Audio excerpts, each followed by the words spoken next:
Well, it gives me tremendous pleasure to welcome Neil Almond to the Mr. Barton Maths Podcast. Hello, Neil. How are you? Hi, Craig. I'm very well, thank you. A bit of a dream come true, this for me. I talk a lot about episodic memory and how some things just kind of really stand out in our minds. And definitely listening to your podcast on a train station, listening to the Bjorks talking about performance versus learning is one of those things where I can remember where I was at the time. And so, yeah, it's a privilege and an honour. Thank you so much. Oh, it's very kind. Thank you. And likewise, I've been looking forward to this conversation for a long time. So tell us a little bit about yourself, Neil. My name's Neil Almond. Have been predominantly a primary school teacher for good old sort of 10 years, predominantly Key Stage 2, and then sort of moved up through to leadership. And sort of most recently, my career path has sort of taken me to a teaching school hub. So we deliver the early career framework, we deliver on NPQs for our geographic region. I'm sort of predominantly on the early career framework aspect of it. So I get the absolute privilege of talking to wide-eyed ECTs as they're entering the profession, telling them that it really is a fantastic profession to be part of, and sort of giving them and sort of distilling all the sort of learnings from your podcast, readings, etc., that we certainly didn't get in our NQT year as it was back at the time, where it was very much sink or swim, or certainly was for me anyway.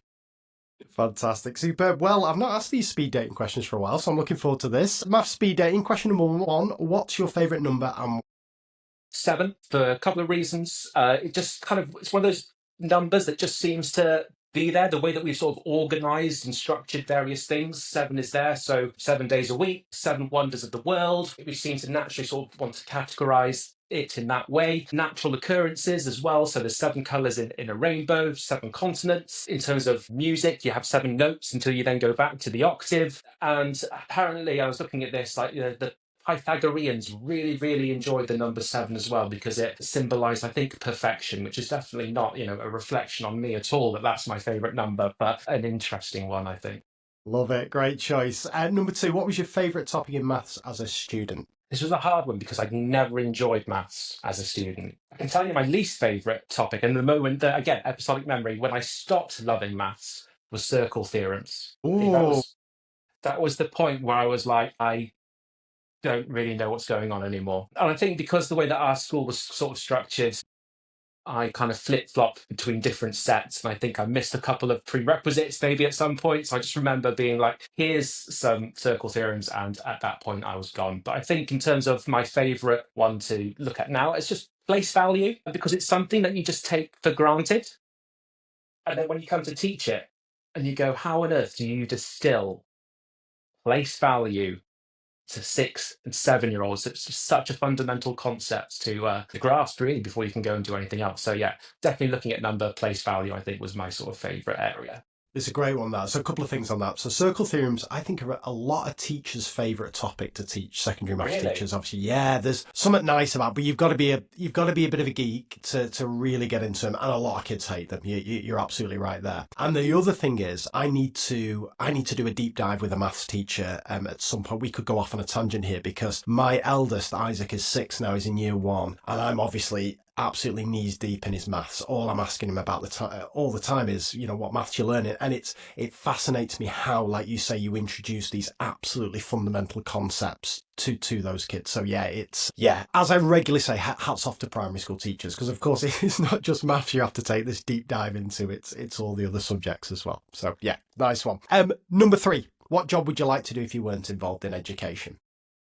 This was a really hard one, because I was one of those weird people who, ever since I was in primary school, wanted to be a primary school teacher. I pride myself on never worked in August in my life, because I went to primary school, then I went to secondary school, then I went to uni to do a BA in primary education, which gave you QTS at the end of it, and then I went back to primary school at the ripe old age of 21, I think it was, when by the time I graduated, which is ridiculous to think of right now. But if I really had to pick something, I think I'd probably do something with a Martin Lewis-esque sort of finance person to kind of help. I mean, it's very rarely do we, if I know that we're going to the shops, it's very rarely that I haven't checked to see if there's a voucher code or a cashback somewhere that means that I can save a couple of pennies somewhere. So I think particularly, in and whatnot that we're in now, and anything that we can do to save a little bit of money here and there, really important. So yeah, I see myself sort of doing something with that.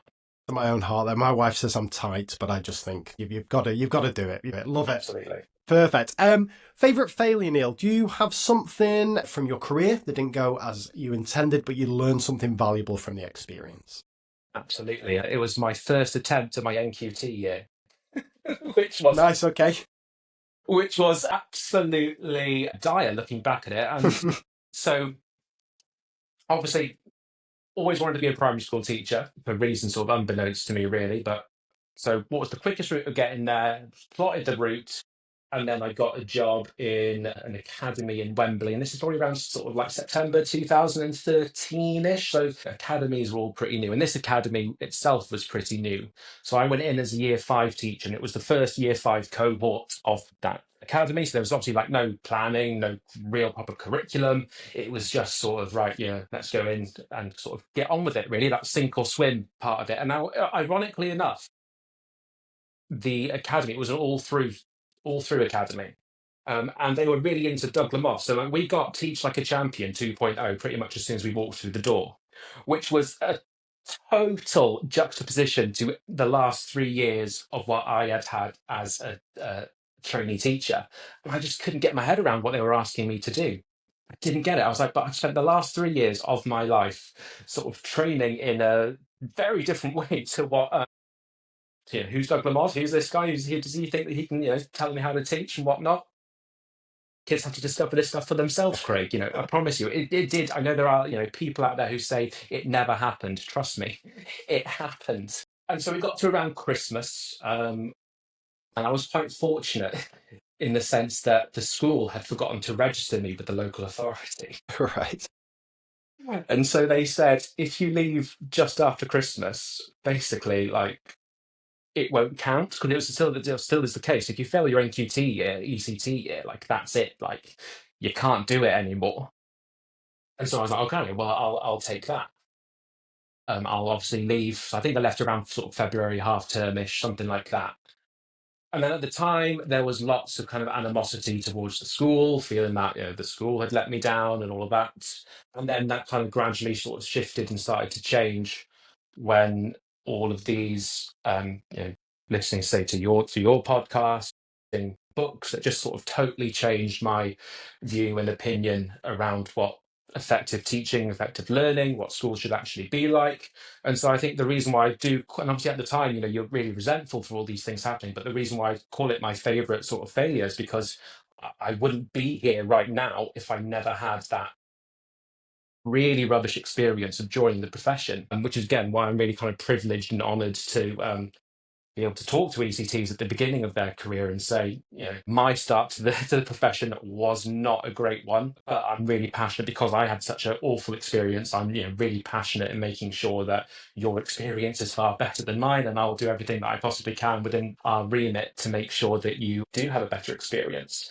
And yeah, it's a really interesting one because then I think things like retrieval practice, interleaving, even lowercase direct instruction really hits differently with people who have been through the old guard, I think. And so what I do find is like teachers don't quite, they get it because we're telling them what to do and all that stuff, but it doesn't sort of lift that veil that's sort of been blinding them for 3, 4, 5, 6+ years or whatever it is, because obviously they just never experienced what it was. I remember doing all sorts of nonsense in the name of teaching and learning, which I'm sure many listeners and maybe yourself, Craig, can attest to. So yeah, I think that's why it's my favourite failure, because if I never had that rubbish experience as an NQT in that sort of first school, then I certainly wouldn't be where I am right now. And as I say, such a privileged position. So what happened next? I know you've left us a bit of a teaser there. So you left the school at Feb. Well, what did you do for the remainder of that year? Left the school at Feb, decided to take a couple of weeks just to kind of consider everything that I thought was what I thought was true may not be true, and what am I going to do? And then I don't want to say that the pension is the only reason that I'm still in the job, but the pension is definitely a motivator in keeping me doing what I'm doing. And then what I kind of also learned through that, so the year 5 cohort that I was teaching, like their behaviour was like off the wall, awful, and to the point I remember. So the deputy head, no, the head of the primary site was a secondary French teacher who would teach the year 5s French. And at one point, she just like their behaviour was so awful. Like she was teaching, she just walked out. I was like, "It's up to you now. Like I can't teach with this. Like sort it out." And that real sort of you've got to deal with it. It's not a whole school issue. It's not a cultural thing. It's just like the class teacher can't control them. Then it's the class teacher's fault. And so she just left. And so I did think I did through again trial and error, not the way that I would recommend anyone learns aspects of behaviour management, got to actually pretty decent behaviour management by the end of it. And so I went then to another school on a supply contract, and they were giving me, the behaviour's rubbish, all this, all that. And I said, okay, well, we'll go in and have a look. And compared to what I was teaching with, they were pussycats really. It was fine. I was like, what are you on about? It's like, no, not a problem at all. So I did that for it must have been maybe after East until East from Easter onwards, and then got a permanent position. I was there for 5 years, and then had a really successful uh, second start, I guess, to the teaching career, and just gone up from there really. Amazing. Fantastic stuff. Yeah, really good favourite failure, that, Neil. Love that one. Right, okay, let's dive into what the main thing we want to talk about here, which is AI, teacher prompts, all that kind of stuff. Now, as I've probably said in the introduction, although I haven't recorded it yet, I hope this is going to be the start of a beautiful relationship, Neil, because we've got yourself on now, we've got your colleague coming on next month, and then fingers crossed this will lead to a bit of a regular collaboration, because whatever your view is of AI, there's no avoiding it. It's going to impact the profession in some form or other. And what we're going to, well, certainly selfishly, what I want to try and get out of it is find ways that it can either, this is the way I always frame things, it's either got to save teachers time or it's got to help us do our job more effectively, and fingers crossed, a little bit of both. So let's start right at the beginning. As basic as possible, what's AI? How does it work? Oh, yeah. And as basic as possible as well. Okay, so if we're thinking specifically about sort of generative AI, which is kind of the chat GPTs came on the 2022, 2023, OpenAI sort of released it, and it really kind of captured the world's attention. I think the easiest way to do it, to explain it, would be to think about it's inspired, but not necessarily a replication of the way that the human brain attempts to work or tries to work. And there are some sort of basic structures around it, which consists of these ideas of nodes and connections. Now, if listeners are familiar with this idea of schema and this web of ideas of schema, actually the analogy kind of works pretty well for thinking about what AI is doing at that point as well. Now, in this sort of analogy, so all the nodes in a large language model can be thought of as words. And what the model is trying to do is try to work out and map the distance between these different nodes or these different words. And what the output it then delivers is from the LLM is basically using statistical probability to really think about what node should I offer up next. Now, words is a really kind of simplistic way because it doesn't really use words. What it uses is this idea of tokens, which can be full words, parts of words, bits of punctuation, whatever it might be. And that's why, again, if your listeners might be familiar with the idea that, why can this LLM not tell me how many letters are in this particular word? Because it doesn't see words. It sees tokens, so it might be seeing part of a word. So it could think of so we think about the word unhappy, for example. It may not see unhappy as one word because unhappy is made up of two morphological units. You've got and you've got happy. And so actually it can't really necessarily see those two things together, if that makes sense. The tokens are collected. So this is kind of how it works out what's what. Collected through sort of like mass data gathering and harvesting that the evil Silicon Valley tech folk are up to, and that's how they learn about sort of all of us. And each sort of token is represented by so it's then converted from this from a letter string or from a word into a sequence of numbers. And I think the best way to think about these sort of sequences of numbers is to then think about them as coordinates on a map. So what we would then do is obviously plot multiple coordinates to try and work out these relationships between coordinates. Now, if you were doing this as an activity in a maths lesson, if you could work out the distance between coordinate A, coordinate B, how much more further to the left, to the right, what would it be if we translated it, transposed it, etc., etc. And we can sort of think around how our LLMs work, the large language models, in the same sort of way. But this is where the sort of the black box thinking comes in. And what we mean by black box thinking is that something happens, no one's really totally sure why or how it happens. Because naturally, coordinates, we can sort of plot them in a sort of a 2D or potentially sort of 3 dimensions, but AI plots all of these sort of coordinates in multiple dimensions. So the word math, for example, is going to have associations to sort of like the academic discipline, the perceptions of the word, its history, how society feels about maths, its real world applications, subject clusters, so STEM, STEAM, etc., etc. And so we're having the large language models making all of these connections between just this word maths, spewing off then all these other sort of coordinates that kind of spring off this word. When we then sort of prompt a large language model, the text that we put in that prompt gets decoded into those tokens and the corresponding string of numbers. And what it does is that it uses that question or statement, whatever it might be, to start off the answer. And that's how it sort of begins to work out what it should then start offering you up next, based on what it thinks the next sort of appropriate coordinate might be. So if, for example, we just asked a large language model a real sort of mundane question, why is maths the best subject? I promise Craig didn't tell me to use that as an example.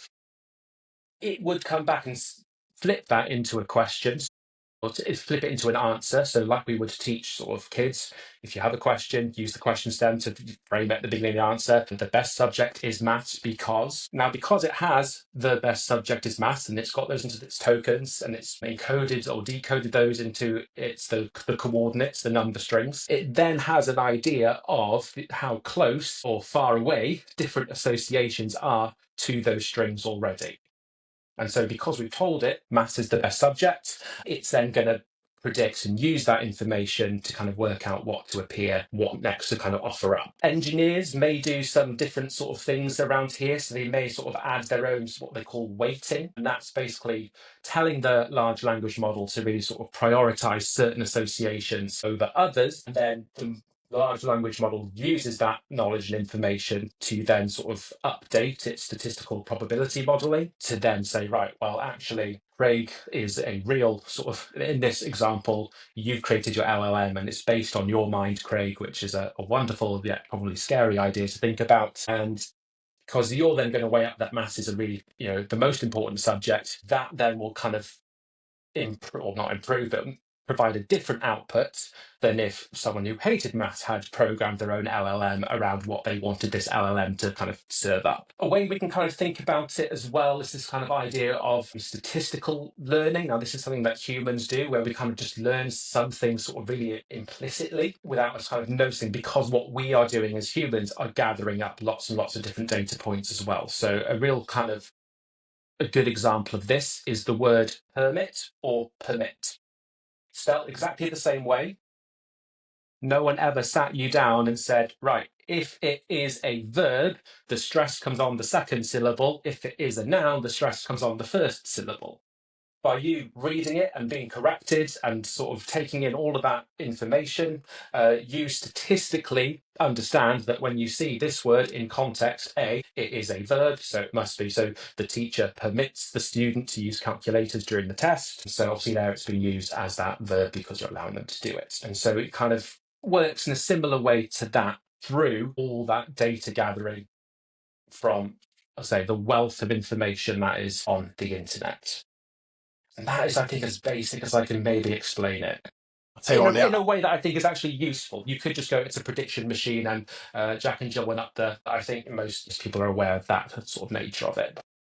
That's fantastic. Right, I've been scribbling away, so we're going to have to go off script already, Neil, because the That questions are worries me. just questions are just building up in my mind. Now, it's really I want to frame where I'm at with all of this stuff. So this is classic kind of Dunning Kruger effect, right? I know just enough to be think I know everything about this, just enough to be dangerous about this, right? So listeners have got to be careful. I'll ask some daft questions here, but hopefully, what I always try and do in these conversations is ask the questions that the listeners are asking. So, first thing I want to do, I want to just describe 3 personal use cases or experiences I've had with AI just over these last few weeks that have blown my mind a little bit, right? Both in what it can do and what it can't do. So first, two use cases of what it did, which I thought, wow, that's bloody good. That. So I was preparing for a meeting. I won't say with which company, and they sent me a load of questions like about half an hour before this meeting, and I'm like, I literally don't have time to process this. So I thought, let's just gamble on this. So I banged them into Chat GPT, the questions, and my prompt was, oh, this is like a right egomaniac. How would Craig Barton, author of How I Wish I Taught Maths, answer these questions? And obviously it spat it out. The answers were unbelievable, like a million times better than I would have done, because it's saying things like, well, on page 39 of his book, Craig says this, blah, blah, blah. So first I'm a bit annoyed that it's obviously got my book, but I'm well happy because I'm smashing this meeting, right? So I thought that is good, right? And that kind of fits into this predictive text. I could kind of visualize how it was kind of doing that, right? So that impressed me. I'm also impressed, and I know we're going to talk about this. The Claude, the artifacts blow my mind. They absolutely blow my mind. And again, I'll just tease these because we're going to come on to them later. But essentially, you take someone like me who has no knowledge of code, no knowledge of HTML or anything like that, and within 30 seconds, I'm building some pretty slick maths games, and it is incredible. So that blows my mind. But then I had a task where I had a load of what we call on diagnostic questions in Eedi constructs. So we had a load of math skills, and they're all bullet pointed under kind of section headings, and it was about a 50-page document. And I just wanted it to count up how many bullet points there were. ChatGPT, Claude, and I think I tried Gemini, they all were giving me different answers back. And I'm like, how rubbish are you? Literally count the bullet points. And it's this contrast, right? And it's exactly what you're saying. There are some things it's amazing at and some things that it simply can't do. And would you be able to summarize what's the difference? How does it, what are the tasks that it's amazing at, and where are the limitations? Why can't it count bullet points, but it can answer a question better than I can answer it as if it's me, and it can create some amazing programs with no coding knowledge whatsoever? Yeah. I think counting itself is its Achilles heel, and that is because of the way, as I think I mentioned earlier, that we see bullet points. We understand what bullet points mean. We understand where a bullet point stops and starts. Large language models, does probably need to be a sort of a health warning on this. All information is true at time of recording. And Yeah, if you're that's right. listening this in like 2 months' time, potentially 3 months' time, 2 years' time, I could be proved completely wrong. But right now, to the best of our understanding, we can see that, we know what that is, and so we understand where this bullet point begins, where it ends, what a bullet point is. LLMs, as I say, because of the way that they put things into tokens, don't necessarily see where a bullet point stops, where a bullet point ends. And so it has real difficulty in understanding that, right, there is one bullet point here, it's a real sort of demarcated this way, this way, this way, because it's picking up, for that to work, so the token that would have to ascribe to the bullet point would have to be the same, which clearly it isn't doing right now. Because likewise, I'm kind of thinking as well of a potential sort of addition to the newsletter I want to add is fail, Yeah. F capital A capital I L. Nice. Yeah. Because I think it's important that people do know that, yeah, these things are really good and scary at certain things, or in some cases can trick you into thinking that they're really good and scary at some things, but they are also rubbish at other things. So I had a colleague who works with us, and she had to count up the amount of hours that trainees were doing to make sure they were hitting their requirements. And she said, Neil, it takes me ages. Is there a quicker way? And I said, yeah, well, maybe, you can use ChatGPT to just take a screenshot of it and ask it, hey, you're an expert at counting in units of time or whatever it is, prompt it. And yeah, it will get it wrong. couldn't couldn't count units of time. Despite the fact us trying several different prompts and different ways that we could do it, because the prompts do make a difference. You're an expert in counting in base 60, or this is how the timings are arranged in sort of this way, whatever it might be. But yeah, counting really does seem to be it's Achilles heel for those sorts of things. Which is why, again, if you ask for a text with I want it 200 words, it's never going to exactly be 200 words. It probably understands that 200 is quite a short number and is smaller than 300, 400, 500, but it's never going to get you sort of a precise word count like that. So I have to be careful with that as well. Interesting. Another basic question here. So we've already done a few name drops here. T's got a drop, Claude's got a drop. I've mentioned Gemini and so on.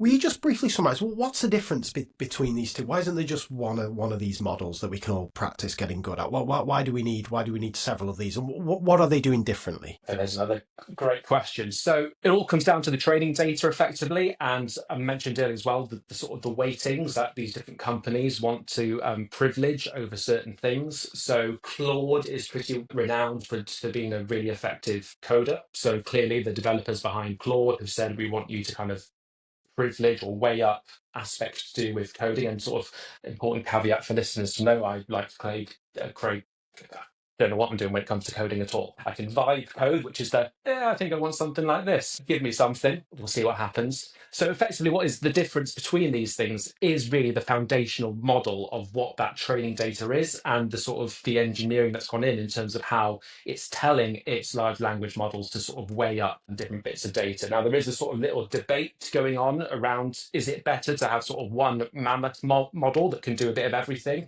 Or actually, is it better to deploy lots of really sort of smaller but more sort of specialized models? We're kind of yet to see how that's sort of really playing out. There are benefits to both in terms of the outputs, but in terms of, okay, we probably won't get to talk about this one much, but in terms of the resource nature of how much these LLMs are taking up in terms of energy consumption, water consumption, and all these sort of other ethical dilemmas and issues around that. What I think is an important one to be careful of, particularly, as I say, for teachers who are starting out on this, is to understand when a different product is using the same foundation. So Copilot, I think, is another common one and that people will be aware about, particularly because if your school is a Microsoft school and you have like a common A3 license, then effectively you've got access to Copilot anyway. But Copilot uses the same sort of foundation as OpenAI. Okay, so a couple of years ago, they made a deal worth billions and billions of pounds or dollars that basically said, we're going to take your foundation of ChatGPT, but we're going to put our own little wrapper around it. And we're going to let it do a couple more things that actually we don't want OpenAI to do. Things like integration into like the Office products of Microsoft 365. So it can see your emails and it can see your calendar, and it can use that information as well as its training data to provide interesting outputs, which is something that OpenAI sort of can't do unless you kind of upload your own, which can be quite a tedious and, again, not necessarily always, I find, the most accurate in terms of its responses. This is you've got to stop talking here, Neil, because every time you're saying something, more questions are springing out here. Because of course, the other basic thing that we've not touched upon yet is it's not even the case that you just go on ChatGPT and there's just one thing to choose from there, right? You have all these different models, and again, at the time of recording, you've got like Guano, One Mini, all this kind of stuff. Now, my basic understanding, and this could be a load of nonsense, is some kind of breakthrough happened relatively recently, that there's been a shift from kind of what you were describing at the start, where it's, I mean, this is a bad way of describing it, but like essentially kind of sophisticated predictive text, where it's kind of, you give it a bit of a start and then it's the most likely thing to come next is this and this. To the latest models, as far as my understanding goes, are doing something slightly different to that, and they seem to be thinking and reasoning. Is that true, or is that a load of nonsense? Is it still essentially sophisticated predictive text within the newer models? So my understanding of this part of it, which again is an interesting avenue to explore, is that you used to be able to get prompts to be really better. This is what I would used to say if teachers asked me about this. I would say treat the large language model like a child or a pupil if you're getting it to sort of check your answers. So you would say, I want you to read the question really carefully.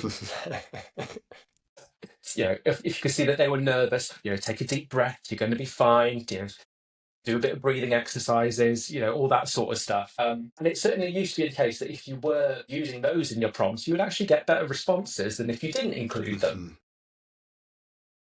Because what you were asking the large language model to do was to basically do some self-checking, right? Is this actually something that I think would actually be right based on all the other kind of parameters that have been sort of inputted? What reasoning models are doing is basically they're just doing that by themselves without us as sort of prompt engineers going, hey, take a deep breath, think really hard about this, double check you're working, go back to does the answer make sense to the question that's actually been asked, etc. So it's kind of taken away that aspect of it that we would have to sort of front load in the prompt and sort of put it sort of behind the way that the large language model works. That's kind of my understanding of what they're actually trying to do at that point. Interesting. Just another one on this. So again, from my understanding, ChatGPT, that loves a bit of searching the web, right? And that blows my mind because for a time, although I've gone back to Google, I tried 3 or 4 weeks with ChatGPT as my kind of default search because it's brilliant. It was just summarizing everything really, really, really nice. But I wanted to kind of get to various websites, so Google was more efficient. But ChatGPT, he loves a little live web search and kind of pooling data. Whereas Claude, my understanding is it doesn't actively search the web, and its data has been trained up to kind of a finite point, and it keeps updating. And then the way I also see it is at the complete other end of the spectrum, one, Notebook LM, which I've written about. That's essentially a bit of a closed system, right? Like that'll only start looking at whatever you've uploaded. And that's like a massive advantage if you've got like a set task, like analyzing a document and so on. So would that be right? Yeah, ChatGPT, that's kind of the broadest in the sense it'll search anything for you. Claude won't do live updated things, and then you've got kind of Notebook LM that's closed. Is there a bit of a spectrum going on in terms of openness and closeness with these things as well? Yeah, so as you kind of say, very recently, Google search has been part of our life for, it's become a verb now. I think that's always a good indication when anything sort of becomes ingrained in the human psyche is when you take something and make a verb out of it. And so, there was some sort of real concern there that this is finally going to be the thing that takes down the monolith that is Google, because they introduced, say, plugged ChatGPT into the internet. Interestingly, some real sort of interesting studies that still say it's still not actually particularly great or accurate in doing all of that stuff as well. So again, even though you are getting it to search the internet, some of that output that it produces, while the internet search may be accurate, you've then got to remember that there is then something happening in the middle of it taking what is potentially a correct internet search, doing all of that statistical analysis and still hoping that what comes out is the right thing that you need it to do. And then, as you say, you've got Google LM and Notebook LM, which is just so much fun to play with. Good, hey. As you say, great if you have your own sort of documents. And again, they're all trying to find their own sort of little niches. So Perplexity, I don't know if you've heard about Perplexity, Craig. No, that's another one that really kind of started off with the whole idea of plugging into the internet. That can do some of these things. Again, another feature that came out a couple of months ago was like this kind of like deep search like function that you may have seen sort of from OpenAI and the like as well, where it effectively like, hey, you want to write a master's? Yeah, okay, well, here's like my master's thesis, like crack on, and it will kind of produce something of that. They say it is of, and they're benchmarking it is of that quality. Now, I think you've got to take those grand statements with a little pinch of salt, but certainly sort of the outputs that you're getting is different to what you would do if you just have the same thing of one of those other sort of same company, but a different model, as in not using this sort of function. And those kind of functions just go back to what we talked about, this sort of the weighting and the training data we talked about. They're just kind of designed and function to do other things. I think, at the end of the day, we need to remember that as wonderful as these things are to play with, fundamentally they are there to make money out of us somehow, some way. They're companies, and they have to do that. So of course they're going to kind of put some features behind paywalls and give us just enough to suck us in to then go, oh, maybe it is worth 20 quid a month for this one, 20 quid a month for that one. Before you know it, you got 140, 160 AI bill coming out a month. And this is sort of going back to what I said earlier. I haven't let myself do that yet. The Martin Lewis in me is like, nope, I can get on just fine with the free stuff. Don't need it just yet. That's great. Now, I want to talk about prompts. You've mentioned prompts already, but as a segue to that, and being careful not to tread on the toes of your colleague and the conversation that we're going to have next month, which is the real kind of practical uses of this. I'm really interested, Neil, just from a selfish perspective. If you could perhaps give us just a couple, maybe three, let's say, for example, of use cases for you for AI and which model you choose and why for that. Because I've certainly found for different use cases, perhaps Claude's better for this and ChatGPT's better. Just give us a little taster of how it's kind of impacting your work life or personal life.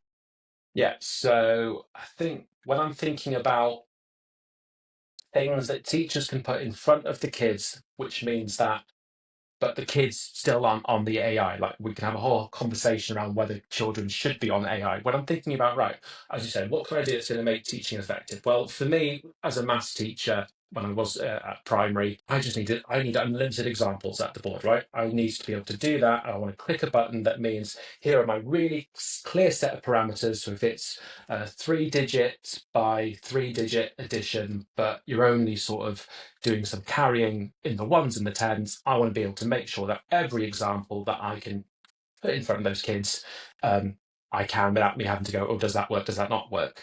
And that's where the artifacts from Claude are really, really useful.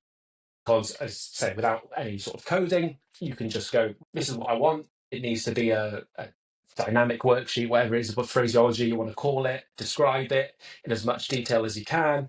And then once you log into any computer, you can access that chat and then you can go, right, kids, here we go. And then you can think about, right, I'm going to split my screen in half. So I'm going to have the Claude there. I'm going to have a whiteboard space next to it. And we can go, right, new question, worked example, new question, worked example.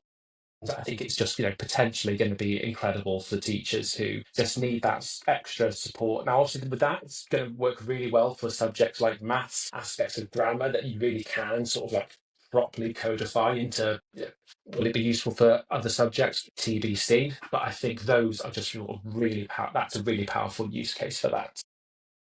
Gemini, if I'm doing anything within Google, so I'm thinking particularly video. Now, I know we can talk about whether, how much video, what video, etc., but if we are doing some sort of work where it is kind of watching a video, then Google Gemini, if you put the link into Gemini, you can be like, right, what I need you to do is give me sort of 5 multiple choice questions between 1 minute 1 through to minute 4. And what I would really like you to do as well is give me the timestamps as to where the answer to those questions actually appears. So what I can do is actually I can front load those questions. I can tell pupils, hey, these are the questions that we're going to be doing when you're watching videos to make sure they're actually thinking about the video and engaging with it, because it's an aspect of things that I can't teach without that's perhaps a video demonstration, or etc. And then for me as a teacher, I can go, right, well, I know this is where the answer is going to appear. So if we need to look back over it, I'm not there going through, but where is it in my video? It's just right. I know I can go straight sort of from here to here. And so that's a really powerful use case, I think. And I think as well, kind of for, even if there are podcast videos, etc., which there are, it's just so great to be able to go back. Can you just sort of summarize this one for me? And then the next one is actually Notebook LM. There's lots of statutory documents that we need to read as part of our role as a teaching school hub. And sometimes it's just great to actually put that in and have a listen to it and see what happens. So really, I think just before we came on, the curriculum review, they've put their interim report out, so I'm really looking forward to putting that into Notebook LM. And there's a new feature, Greg, I don't know if you played with it, it's in beta, where you can like interrupt them. Yeah, it's good. Hey, So you could be like, no, actually, just tell me what, I'm just really interested in what this report has to say about the primary perspective. And then they'll go, yeah, it's cheesy as anything, like American voices, you've got to love it, really. But the fact that it can go, hey, we got a caller, Neil, and he's asking about what approach offended a lot of American listeners there. Yeah, he's asking what are the implications of this for primary, and then it will go. On the whole, we think assessment, summative assessment in primary is right, but we need to look at. I think they said they're going to look at sort of grammar and writing at the end of Key Stage 2. So well, how great is that? That I can just kind of add that, put that in, and ask that question. It kind of gives it back to me, and incredible stuff. Amazing. Now, one thing again, before we move on to prompts, it's really interesting there. So for your three use cases, you chose Claude, Gemini, and Notebook LM. Obviously, ChatGPT would be probably the most well-known one. But what's really interesting, I find, so I was at a conference recently in the States, and I saw an advert for Claude, and they have a really slick marketing campaign. They put Claude, and then underneath it said the one without the drama, and it's obviously we know what they're talking about there. Because ChatGPT, I mean, it never turns down a task, right? It'll tell you it can do it. It can tell you it can do anything. And it'll be very apologetic when you point out that it's made a mistake, but it'll give anything a go. Whereas Claude, a little bit more reserved, right? Like I've asked it a few things and sometimes it'll refuse to give me an answer because it knows it's not within its wheelhouse to do so. Is that why for work you would tend to steer clear a bit from ChatGPT because accuracy is much more important, whereas perhaps in a day-to-day life you might just bang it into ChatGPT? Or are there specific work cases where ChatGPT would be the go-to? I think there are some work cases where I would go to ChatGPT, and really I don't see any massive difference between the quality of the output. So, if I needed to write a letter, for example, for parents, or one thing that I'm sort of working with right now is obviously in lots of the emails that we send out, it's usually because we need to kind of inspire some ECTs perhaps to log an instructional coaching cycle or on Step Lab or something like that. So what I'm prompting OpenAI to do is things like, you're an expert in behavior economics and psychology. What would a good email be to make sure that this person actually feels like they have to go and do this thing? And does that actually have an impact in like these people actually going out? And it'd be, I think, ethics aside, it'd be really interesting sort of A/B cases there to see what would happen if you're, the email that had that sort of prompt versus just one that a person had written. So it does depend on use case, really. Again, I do worry that with ChatGPT, what you can, and I was definitely guilty of this when I was teaching, is that I would spend so long looking for a resource that actually it'd be quicker for me to have just made the resource in the first place. And I think with ChatGPT, you can get the same, where it's like actually you spend so much time checking it over, checking its accuracy, that actually, you know what, you might as well just ruin it in the first place. And that's why, a little bit more cautious on ChatGPT for certain things. You get, with experimentation, you do get an idea of what each one is good at. And again, usually the association is via whatever company umbrella it comes under. So Gemini is going to be good for anything Google based. Copilot going to be good for anything sort of better at anything sort of Microsoft based, and then again have this sort of like fringe ones around sort of Claude and ChatGPT and others that a bit of experimentation. And sometimes as well, it's just that the LLM says, sorry, you've used all your tokens today, and you need to go and you need to wait 24 hours until it restarts. And I go, luckily, I know about several other ones that I can go to and try and give it a go anyway. Amazing. Perfect. All right, let's talk prompts. Now, this is very close to home for you because your newsletter is called Teacher Prompts, and I'll big this up in the introduction, but every single newsletter you have an example of a prompt, and that's my favorite part. I mean, I love the news, but I want to know what's the prompt. What's the prompt this week? Let me give this a go. There's been some absolute classics that you've done. So I'm going to ask you to explain what a prompt is, what makes a good prompt. And I'm particularly interested in the process of kind of refining prompts. That's the bit I like, the kind of back and forward with the AI. But first, just to kind of set the scene for this, at the time of recording, one of my most recent Eedi newsletters was about writing my SSDD problems and trying to get AI to do it. And I thought long and hard about my prompt, and the results were okay. But then you sent me an email with the prompt you'd written for it, and it was so much better. It was so much better. So there's a real art form to this writing of prompts, and again, the old analogy, whatever comes out is only as good as what goes in. So talk to me about prompts, Neil. What is a prompt? What makes a good one? How do you get better at them? Is it best to just chuck anything in and then do the refinement, or should you spend a lot of time thinking about that initial first prompt? Where are you at with prompts? Yes, great question. So Teacher Prompts, the newsletter, it was called Teacher Prompts because when LLMs sort of first started emerging on the scene, the quality of the prompts really did matter, like to the point where you could go, write me a lesson for, and it would go, yeah, sure, but here's your differentiation for your visual learners, your auditory learners, and that hadn't died in the early days of, and it actually to some extent still hasn't now. I think a prompter last week, I think, still gave me something around sort of improving things for the visual learners. So the prompt is, and again, this is where big issue that I think we have with these large language models is the kind of the user interface where it's just literally a blank screen and a text box and go, right, crack on. And that's almost like that point. I'm sure there's a term in cognitive psychology for it, where it's just like, you're so overwhelmed by what could possibly go in here. Too much choice. I need to be cognitive overload, right? Like, what do I do? What am I meant to do here? And so the box that you type in what you're meant to, your information, that is the prompt, because that's going to ultimately prompt the large language model to give you something back. Now, thinking back about my explanation around what large language models are, you'll notice I said that the large language model uses part of the prompt to start off that predictive process of what coordinate is going to come next. So what token, what number string. And that's why better prompts get you better answers, because you are giving it more information by which is relevant to what you want out of it, by which it can then make these associations that it thinks that you want, because you are prompting it so much better. So that's how that works. How I kind of think of what an effective prompt is, I'm kind of playing around with a few sort of ways to remember it, but I think what I'm kind of content with right now is crispy, is where I'm going with this. Okay, go on. You've Right hooked now. me in here. Go on. So it needs to be clear. So the prompt needs to be really unambiguous and really easy to understand. So you want to avoid really sort of vague terms or open-ended requests that could lead into unexpected results. And that is why you got things like, hey, give me a lesson plan for year 3 on a Tuesday afternoon in fractions, and then it would go, here's your visual learner, here's your thing, here's your thing. So it's so ambiguous, it could come up with anything.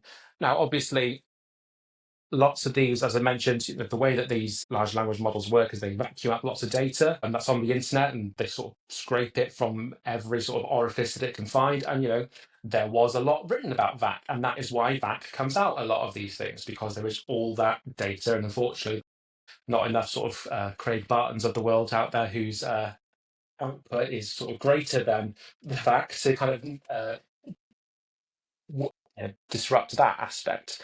So got to be sort of really clear as to what it is that you want it to do.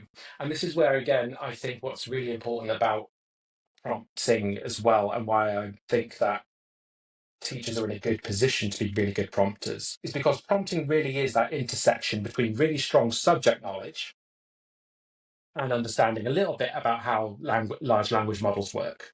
If you cannot describe what it is that you want, it will never give you what it is that you want. And I think that's where, and we'll sort of come on to it at some point later on, we're kind of fortunate right now where we are in terms of, as a society, we have grown up without this technology. So we've had to have all of this knowledge about pedagogical content knowledge, manipulatives in mathematics, all of that sort of stuff. So we can combine those two. I have a fear later on, if we're just kind of almost tiring out our long-term memory to just these large language models, that actually the people who are trying to prompt it will not be successful, because they just won't know what to ask for, because they don't have that knowledge in their long-term memory. But we'll get onto that one a little bit later. So clear. You've got to be really clear what it is that you're asking for it. And I mean crystal clear. I mean, like, what I will say is that I think your explanations of concepts will get a lot better, because you have to really think hard about what it is that you really want. Role-based. So for whatever reason, and I'm still not really sure why this is the case, if you ask it to pretend to be something, you get better stuff. And I wish I could explain why that one is, but if you want it to give you some maths content, then say you are an expert maths teacher at whatever level that it is that you are teaching at maths. Again, I'm not sure why that is the case, Craig, and I really do wish I would. So that's the R. So role-based. I is sort of input specific, so you've got to define it with really sort of clear constraints. So the structure that you want it back in, the level of complexity that you want something, a particular format that you want it in, roughly sort of how long you want it to be. It talks about how it's never going to be precise at that. And that's just going to really make sure then that the output sort of matches your expectations. Again, it's that visualization. You visualize what you want. You just have to make sure that you're really, really clear as to how you get that back. Step-based. So if applicable, it's not always this one, but outline sort of the key steps or the logical structure that you want it to take to give you your output. So that really is, again, going back to our science of learning, that is you chunking the task for that large language model. So it's not just going to write me a lesson plan. It's write me a really effective retrieval exercise to start off a lesson that uses insert whatever objectives you want or questions you want it to look at. So, and then it might say, after you've done that, I'm now going to be teaching in this lesson circle theorems. I would now like a prerequisite quiz to test the prerequisites for circle theorems. Oh, but by the way, the prerequisites I want to check are A, B, C, D, whatever you think those prerequisites are. And this is where, again, the LLM will have sucked up some data about prerequisites for circle theorems, but unfortunately, there does not exist a sort of single point of truth as to what prerequisites are for everything. So different people are going to have different ideas to what that prerequisite is. And so obviously, Beth, you know your pupils, you know what those prerequisites are that you are looking for. So don't rely on the LLM to provide those. You give them to them, and then it's you build it up bit by bit by bit. So yeah, step based, i.e., chunk the task for the large language model. Give it a sort of purpose driven. So in terms of the prompt should have a clear goal or kind of an intended outcome. So you might say, write an engaging age appropriate text, or give me questions that use 3-digit and 2-digit addition where there is only carrying from the tens to the hundreds, whatever it might be. And then you want to sort of give it a yield focus. So kind of define this sort of a success criteria, which I've kind of gone into a little bit there, which really is just kind of really tightening down on what those parameters really are as to what it is that you want it to kind of give back. So that's crispy, clear, role-based, input-specific, step-based, if appropriate, purpose-driven, and really want to make sure that yield focus is strong. Love it. Love it. Right. Let's do a concrete example of this. So I've just called up the email you sent me about the SSDD problems. Now, people can I'll link to this in the show notes. People can read my original prompt that I wrote for SSDD. I'm going to ask you a follow-up question based on this, Neil, but I just want to give people just a sample of this. So this is how you would reframe my prompt. So you put number one, context. You are an AI designed to create sets of SSDD, same surface, different deep problems in mathematics. And then you went ahead to define that. Same surface, all 4 questions should look superficially similar, e.g. use the same shape, wording, style or context. Different deep. Underneath the superficial similarities, each question should come from a different mathematical topic or subtopic, except for the one specifically requested by the user. So straight away you can see there you've defined its role and it is crystal clear. You've given a definition, but you've also given examples. And this is one thing that I think is a real underrated kind of little offshoot benefit of this is you get better at explaining, right? Because as you say, you have to be clear. And if the AI doesn't give you the results, it's probably because you've not explained it clear enough. So it really, I found it interacting with these LLMs has really improved my clarity. My follow-up question though to you, Neil, is this. Let's say you bang one of these prompts in and it doesn't quite give you the output that you want. So you refine it. You say, no, change this to this. And then it gets a bit closer, but it's not quite there. And then you change this to this. At what point, what's better practice? Is it just to keep going with these little tweaks? Or at some point you think, right, forget this. And then you fire up a new chat, having learnt what you learnt during that initial rabbit hole with a new, freshly improved prompt. Because my fear is sometimes I go so far down the rabbit hole, it's forgot the flipping original prompt to begin with. And it's so I just cut my losses sometimes. What do you tend to do? Are you is there a certain point where you stop the refining, you just start again because you want it to kind of forget everything? But where do you go with that when the prompt doesn't quite deliver?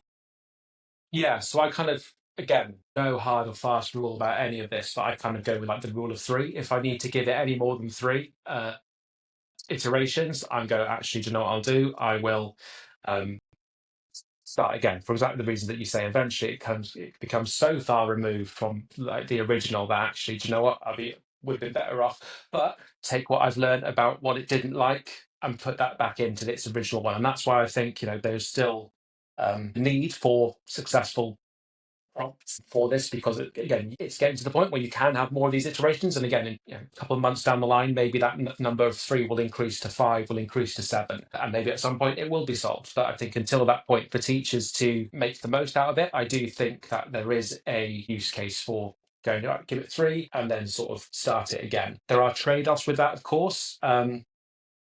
So again, talk about that idea of like tokenization, about how it sort of takes your words and puts them into tokens. That's how it measures how much it's used. And so when you get to the end of your sort of free trial, what it's done is saying, right, you have 30,000 tokens. This prompt takes 8,000.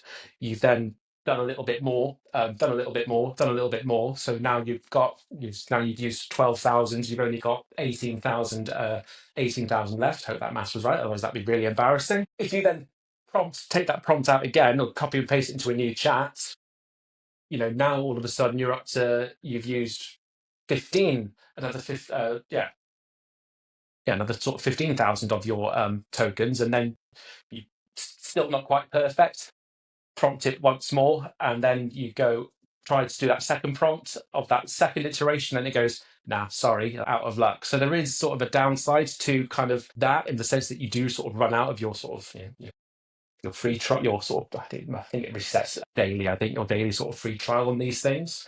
So that is something to be aware about. And at some points, you might then actually need to go a little bit meta and then go, well, thanks ChatGPT for putting all that in place. But now I'm actually going to go and open Copilot, and then I'll just copy and paste that, and then I'll sort of LLM jump, which I do have to do sometimes. And obviously, at some point, once you have a framework as well, what's really useful is that you can then get another AI to craft your prompt. Here's the framework. This is what I want. Let's work on this prompt together on one that perhaps you're not going to get the best result out of. Use your free trial of that one, or your free tokens on that one, so that then when it comes to getting that output that you want, you've done that experimentation, and hopefully then you'll be far more successful when you're doing it in the large language model that you actually want to, that gets the best output for your use case. Really good. Two more questions about prompts, which could turn into another 30 questions. Who knows? Do you train your trainee teachers to write prompts? Do you any explicit part of your course is involved in that? No. How come? So from the Teaching School Hub side of things, we have to use material that is signed off we have to use our provider's material for these, which is fine. It's good stuff, obviously. We might now and then say, oh, and hey, maybe consider, using AI to help you with this as a legitimate use case. But there's certainly no. Interestingly, the DFE are going to release material pretty soon. I think potentially the end of March, around how to use large language models and getting the best out of prompts. And again, it comes down to something. We know what works well because we have that knowledge, right? Trainee teachers, they're so overwhelmed by everything else. Is it helping them long term if we give them these shortcuts here before they actually have that wealth of knowledge around pedagogical knowledge, subject knowledge? So there's these real sort of ethical things that actually, these are really useful. And it's not that you sort of want to be gatekeepers about it. It's like, we have to do it this way, so you do. But it's just about kind of thinking about, well, actually, if they never learn how to craft a lesson and they've just from the get-go just gone, just use AI to prompt it to get your lesson plan, that's quite a dangerous thing, I think, because then you are building up teachers who, I think lesson planning is like the most important thing that teachers do. Filling the form that you have to fill out is not important at all.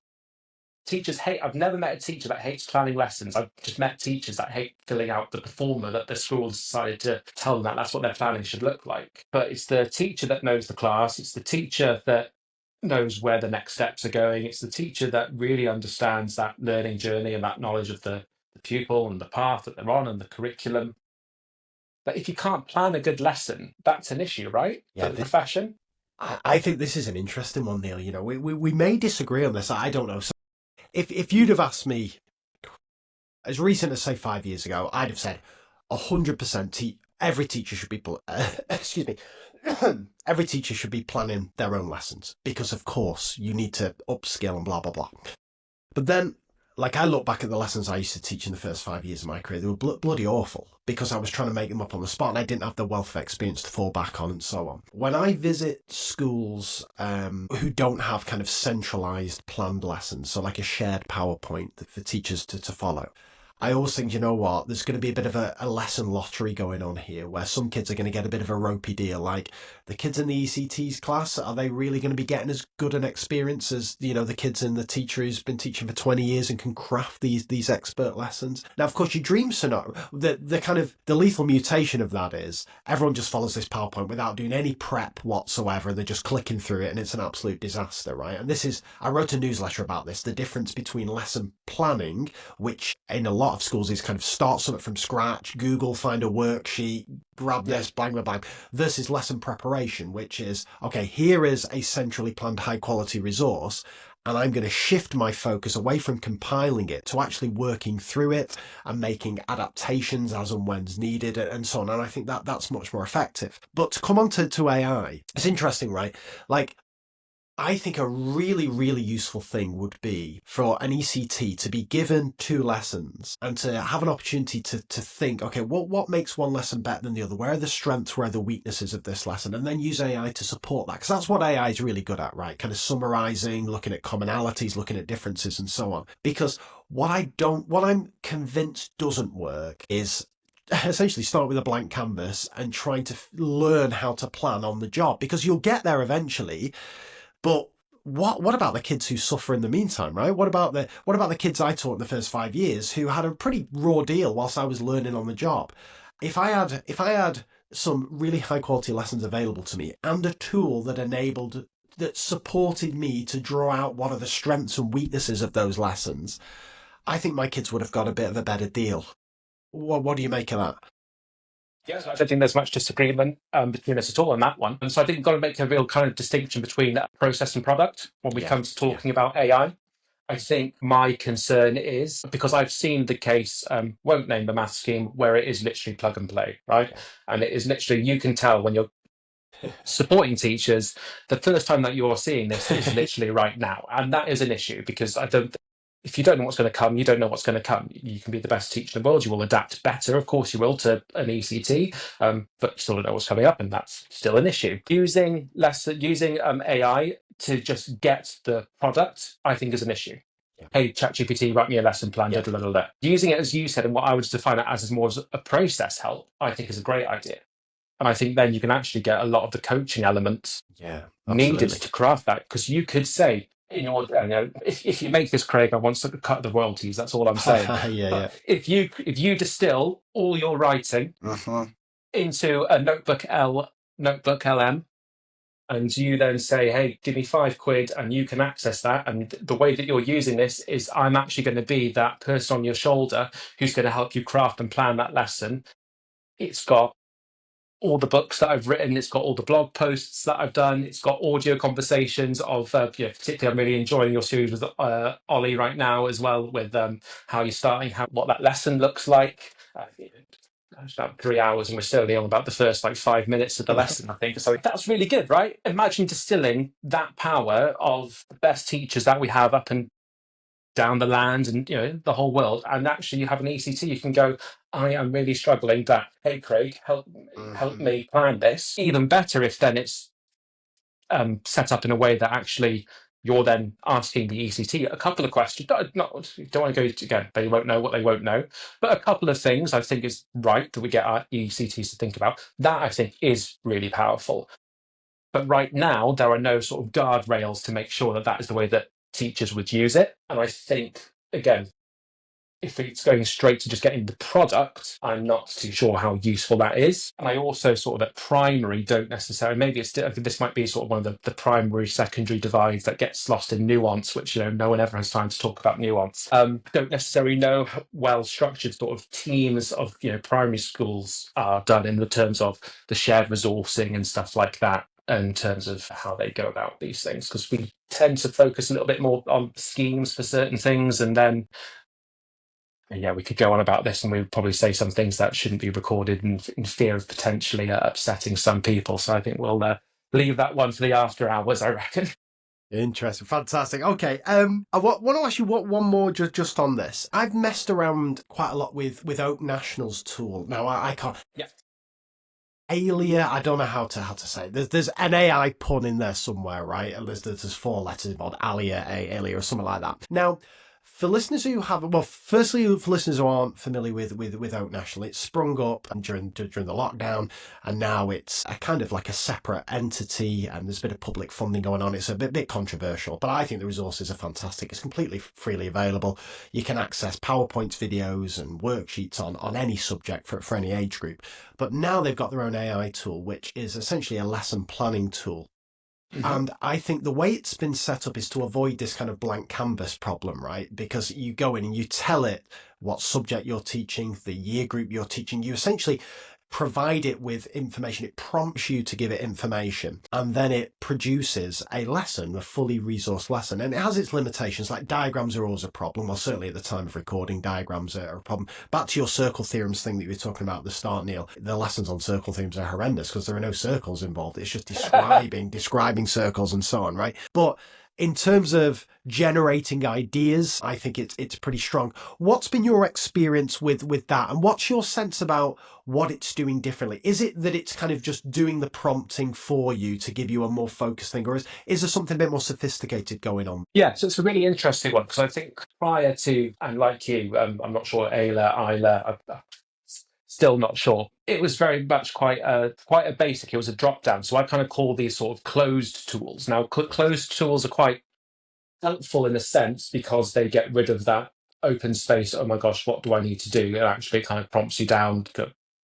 Okay, useful to a degree. It has its downsides in the sense that what you get then is what you get. You can't really go back and sort of change things. You have to then sort of open the tool again and start the whole thing from scratch.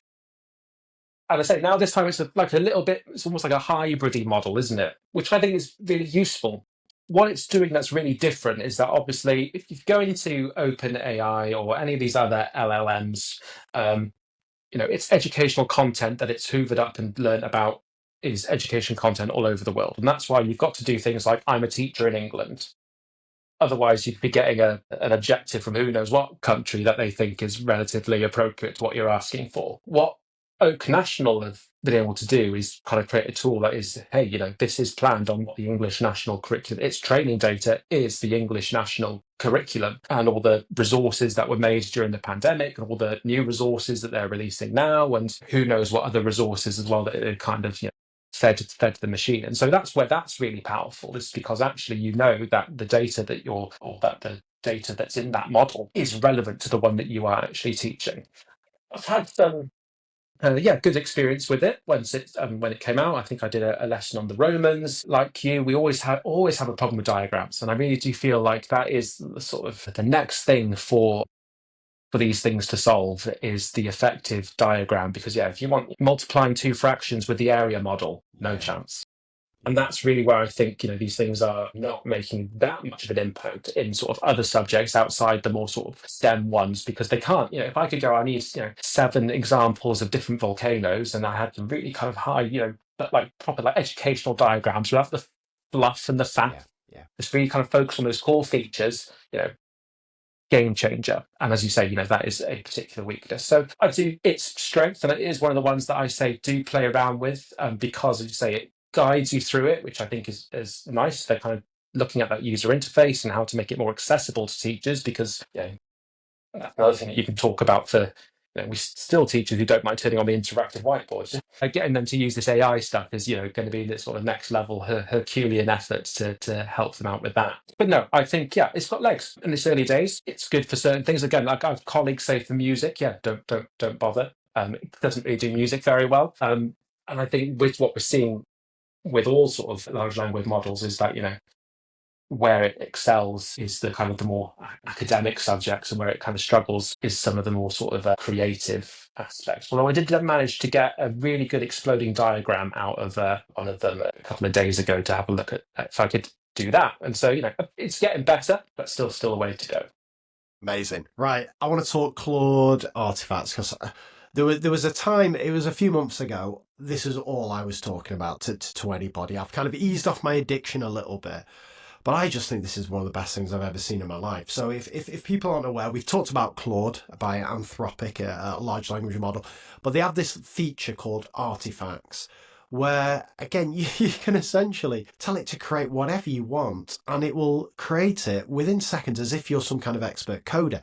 So I just banged in this prompt about this kind of bubble splat game, just to kind of set up where these kind of bubbles would appear on the screen with questions and the answers will be in the bubbles, and you kind of click your mouse and the bubbles splat if you get it right. And then every time Isaac, my 6-year-old, came home from school, I'd say, what did you do in maths today?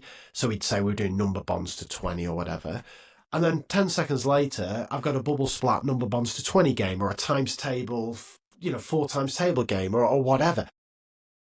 This is absolutely unbelievable, all for free. And then of course it's a shareable link, and it's not like the old days where you had it's not like a flash file or something mental like that where you've got to install software and all this.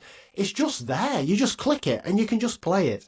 So it blows my mind this. So we've talked a lot about we've talked about like lesson planning and so on, but this feels like a real concrete resource that you can either take into a lesson and display big screen, because you could have it on the interactive whiteboard and kids coming up to do whatever, or of course you could send it to all your kids via Class Dojo or whatever, as a infinite practice generating thing. Like, the implications are just blow my mind. So yeah, talk to me about Claude Artifacts. How the hell are they doing that, Neil? Because that is some impressive stuff.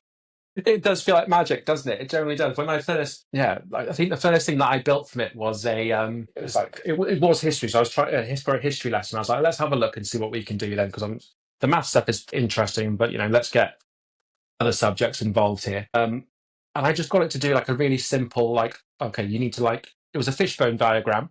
So it kind of knew roughly what a fishbone diagram was, which I thought was quite interesting. And it was about the causes for the Great Fire of London. And all it was simple, here are the causes that I want you to talk about. So the ones that I've purposely sort of taught the kids. And what I would like them to be able to do is just real sort of click and drag, kind of click the cause that they think. And obviously the closer it is to the fish's head, the more sort of important that they think that cause was. Blown away by it. It was not without, its imperfections. Bit clunky, but I think it's gotten a lot better since I first sort of created that one, and we had to go back and revisit it. But yeah, I think for me, I was like, okay, this actually, conscious of it being sort of swept up in the AI hype, but it was the first moment where I was like, this is actually probably going to be incredibly helpful for teachers to use and know, because it can do so many things. But again, if you have the knowledge about what effective learning is, otherwise it's just going to be an absolute dire consequences. You're going to have Class A, let's use Claude Artifacts, great. And you've got Classroom A who's, doing things, I don't want it to be, too much fluff. And, they're really making sure that the interactive elements that they're including are actually getting the kids to think about it, versus here's just a pretty pink overstimulating game or whatever it is. So potential is absolutely massive. And as you say, the real potential of it is that these links are shareable. So I'm sure you probably will. You did your FSD one from your newsletter. I knew I was coming on this at that point. So I said, right, let's have a go and see what this is like.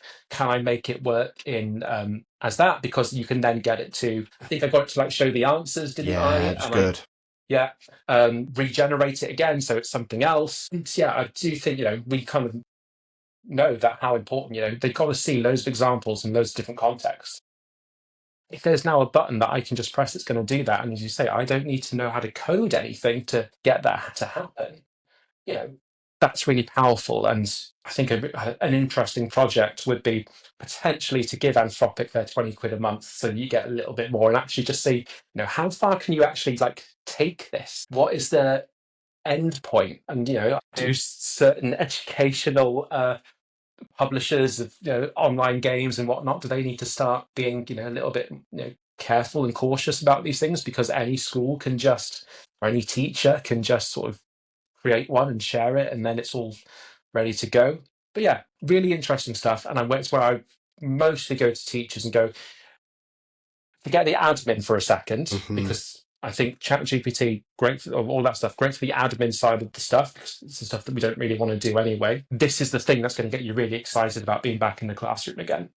Because any resource that you want, as long as you can dream it and distill it then into language and words, and you have that real clarity about what it is that you want, you have the potential to really make a potentially really strong, useful resource that is just how much better would it be if resource creation was actually 10 minutes on Claude rather than 10 minutes through CES or insert whatever other website people get their resources from? I think it's, yeah, so powerful. Yeah, absolutely. And I'd say the other thing I like about it is like maths has always lent itself well for many, many years to kind of random number generation kind of style questions. But I'm a huge fan of Johnny Hall's MathSpot website. I have been for many, many years. But the problem you've always got with those things is every now and again, just ridiculous questions pop up that you'd never in a million years pop up because you've got to be so careful how you define it. And of course, they're not smart in any sense. They're just, following an algorithm and so on. Whereas something like Claude, it's smarter than that. So you can say, like, avoid examples that would generate misconceptions like this, or avoid these kind of edge cases, or every 25% of the time include an edge case as long as the kid's got the previous question right, and all that kind of stuff. So it's Nice. it's taking that number generation to like that randomized, number generation that's always been possible in maths to a whole new level, right? I think it's absolutely Yeah. incredible. And opening up those wonders to other subjects, which otherwise you couldn't do because you can't really. Again, this is where potentially where my sort of lack of knowledge of coding it. You can't really codify sort of certain things in the way that you would have to code them to be. But you ask the AI to do it, and yeah, you may not get it right the first time, but it will get there eventually. And as you say, all that fun stuff around every all questions include something like this, etc., like that. Yeah, it's going to be one of those ones where I really do think you're not going to be able to. We're not going to know what those limitations are for, if ever, because people are just going to find ingenious ways of actually, using it. And talking about MathSpot, big fan as well. But we may not put this in, but I hope Johnny's all right. Do Yeah, you know what yeah, I mean? yeah. I've sent him a few of these, and it's just I just tumbleweed from him. Interesting. Yeah, I've not seen him for a while. Maybe he's buried his head somewhere. But yeah, I'm sure he'll be. Yeah, I'm sure he'll be good. I'm sure he'll be fine. he gets my £3. Exactly, exactly. Without wishing to sound like I've done a complete U-turn and I'm now Mr. Project-based learning. Just one more thing on Claude is I'm having a great time again with my 6-year-old Isaac, just kind of writing these things together, and it's not again because it's not like thinking about the surface features that don't matter. It's actually him trying to articulate the type of questions that it wants to appear, and what not to appear. So like when he's doing subtraction and like his school's really good. So they're talking about exchange and all this kind of stuff. So he's like, yeah, I want some questions where you have to exchange and some questions where you don't. And just the fact that you have to articulate it so clearly, there's big potential there. Like there's a lot worse things that a school could do that has some device is to challenge kids to try and generate a Claude or artifact based on the thing that they've just learnt, that lesson and so on, because you've got a fairly good measure of how effective it is because you can fire them up on the board and play them as a whole class and so on. And of course it can go horribly wrong, and there's probably there's an efficiency argument and so on, but Of course. and maybe I'm just drinking the Kool-Aid on this, but I just think the fact that you're getting that feedback immediately because you're getting that it's just outputting a game for you. It's outputting that thing that you've defined, you've designed, and then you can tweak it and refine your explanation. I just think it's got big potential for teachers, but also potentially for students. Do you see it that way as well, or is it more of just a teacher thing?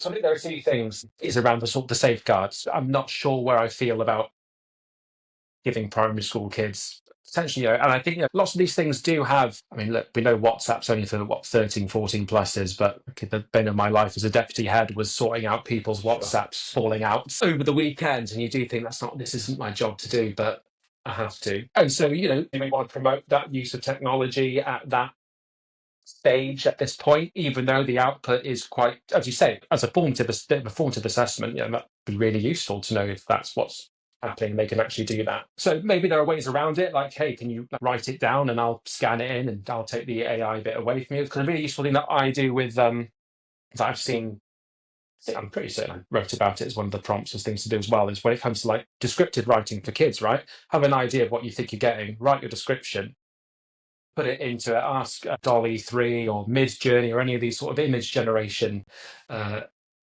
LLMs. Does that look like what you thought it was going to? No. All right. And then Nice. compare and contrast them, what's different. Because that's something, when you think about it, like sort of the deep structure, I think, of how it is really sort of powerful is that it gives them elements of instant feedback, which they can compare and contrast their written bit of work to an actual something that's giving them feedback, right? So, I mean, you can distill this all down to basically that it's a way to kind of enact variation theory. Right? Yes, yeah, absolutely, absolutely. And as you said, once it solves the image thing, it's kind of got math sorted, right? Like that's the big stumbling block. But it's interesting. That's always a big stumbling block. That's back to Johnny and MathSpot. That's always been the big gap there. Like you can't do a lot of the geometry stuff. You can't do a lot of the graphing stuff because it's very, very hard to generate images in the same kind of way and not make some, crazy looking ones that are wrong. So once it solves images, flipping it, that's, yeah. And it will solve it, right? Like it's not as if it's going to be 10 years away, right? So I think for mostly, I think, again, going back to, who's producing this, it's, companies that want to make money, right? And I don't think the money really is in solving education's problems. Yeah. Ethically, Yeah. I think it is, and I would imagine they probably could solve it. And I'd like to hope and think that they can solve it, pretty quickly. I think the stumbling block is really then it's like, well, what's the return on investment for them really for doing these sorts of things, other than the conscience of giving back, which I think they really sort of should do. I mean, you look at some of the things that some people are producing from it, sort of outside of education. You go, this is really impressive, and then sometimes it's really useful because it then does like ground you and go, that is really impressive, but you still can't like draw a circle. Yeah. Hey, I tell you what, I'm going to I'm going to go completely off script here, and I'm going to chuck an absolute curveball at you here because it's just popped into my head, and this feels like quite an interesting time just to discuss it. So I was, as I mentioned, I was in the US a few weeks ago, and I was talking to someone who just visited a school that morning, and here's what they do in this school, right? High school. So the kids come in the morning and they do 2 hours on a one-to-one device using AI, essentially, as a personalised tutor. And this is going to be a nice segue into our next thing to talk about intelligent tutor systems. So they each have their own device. Yeah. And it's their own personalised tutor, and they'll do like 20 minutes maths, 20 minutes English, blah, blah, blah. I don't know exactly what system they use and so on, right? But, and whilst that's happening, the kids are pretty much in silence. Like every hour or so, they have a little 5-minute chat to the person next to them, but it's a really intense kind of, 2 hour thing. And there's a few adults in the room kind of supervising and so on. And then in the afternoon, it's all the social stuff, right? So that's where you have your collaborative learning and all that kind of thing. Now, half of me thinks that is horrendous. That isn't what school should be. Half of me thinks that is the worst thing. But then the realist in me thinks, and this isn't going to go down well, but let's just say it. So I've been visiting 2 or 3 schools a week for the last 5 years. Well, I say this, I might as well. The maths profession's in a bit of a crisis. Right.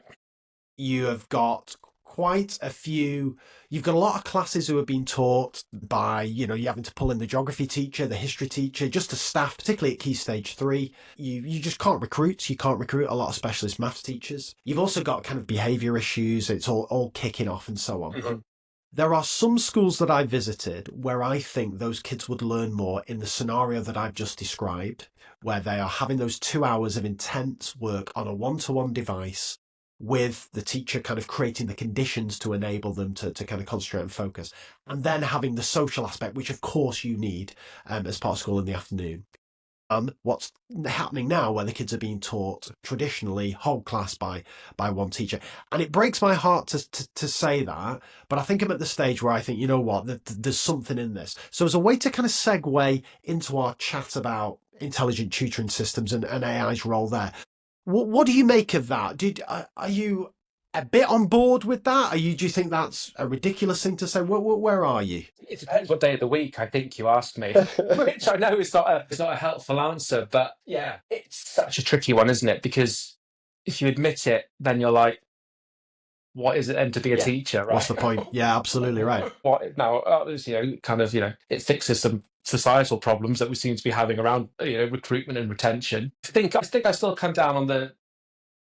And again, you've seen far more lessons and teaching than I probably ever will have in my lifetime. I still kind of am a little bit skeptical about this because of I think we could get there potentially at some point, and I think when we're thinking about sort of alternative provisions and when we're talking about supporting pupils who can't quite cope with sort of mainstream environments or school refusers. I think then we have some really sort of powerful tools that means that they can do a bit of the learning that they need to do. And then obviously, as you say, the social, societal integration, it has to happen. We can't just sort of keep them out of mainstream schools forever. I don't think that's a kind of a good we'll go back to sort of unintended consequences of things later on, I'm sure, but it's not a good, that would be a sort of real unintended consequence of this. But like you, I don't want to admit that it probably is the case that at some point we will get there. I think what I would say to schools right now who are seriously considering it, because again, you mentioned that schools in the States, there is a private school, I think, in London that's doing some GCSEs that is just sort of AI. And the listeners, I'm using my air quotes there because I've seen the tech that they're using and there's not really much AI about it, really. And people love to market schools. Schools don't necessarily have a great reputation of not jumping onto the next shiny thing. We could all remember interactive whiteboards and how every school up and down the country was got one of those installed. And as I say, some people didn't know how to turn them on, and some people just used them for what was effectively just a projector anyway, and all the sort of things in between. I don't think we're there yet, and I think schools have to be particularly cautious right now in this infancy around people who are, if it doesn't pass the smelling test, there's probably a reason for that, and it probably is because right now the marketing department have just had to say we have to get the words AI in here somewhere for us to stay relevant and useful, otherwise we're going out of business. And there are sort of a couple of companies that I know that throw that term around. We use generative AI to do A, B, C, D, and then you look at the demo and you go, if you are, and I don't think you are, but if you are, it's like a really poor implementation of it, because, again, teeing it up here, Craig, because I think the people who design these don't know what good learning is or good teaching, and they're more interested in giving what teachers think they want, rather than what it is that the pupils actually need, which is actually, we don't need that much gamification of these things and all of that sort of stuff. Actually, over stimulating user interfaces and images and pictures, there are some core concepts that we think that we do need. But for anyone who's sort of listened to your podcast over the last sort of 5+ years, it feels like we're going back to that sort of 2014 with, retrieval practice, interleaving, scaffolding, all those things that we know that good learning and teaching are. It needs those, and it doesn't have those right now. I've not found a product right now that I'd go, do you know what? I'm confident that of all the good bets that we have around teaching and learning, this is the one that actually you may actually want to subscribe to or get in for your year sixes before SATs, or I hope, and that would be, again, my other fear around these things as well, is it becomes it doesn't fix the root cause. Like, if you're getting it in to plug the gap for your year fives before SATs, when you're doing that for the data, not because you're actually then interested in actually getting the kids to really learn and understand maths, how much better would it be to get it down into year 3 so that those kids do really understand place value, and so then they can do the interesting stuff themselves, and better chance of learning all these other things because they've really grasped what the place value system is, and basic addition and subtraction and the 4 operations, and then they can go and do fractions and all that other fun stuff. Yeah, it's an interesting one. Let's go a bit further on this, Neil. Let's see if we get a bit more controversial. Right? I'm a big fan. I follow Dan Mayer's Substack newsletter. So for listeners who want to, Dan actually was on this podcast years and years ago, but probably close to about 10 years ago now. But Dan Mayer's a big educationalist in the US. Don't know if you're familiar with Dan's work, Neil, but he's a massive AI skeptic, right? And he has a bit of a back and forth with Sol Khan from Khan Academy and Khan Amigo. Every time Khan Amigo does something, Dan slags it off, and it's all kicking off. It's quite entertaining, right? So his big point is, and I forget the guy who pointed this out, but if you look at a lot of the studies from intelligent tutoring systems, they take a sample of kids and they essentially disregard 95% of the kids within the study because they didn't interact in the way that the tutoring system wanted them to interact. And lo and behold, once you chuck out those 95%, the 5% who did interact in the way that it was designed to, they had massive learning gains. But of course they did, because they were motivated and they're blah, blah, blah, blah, blah.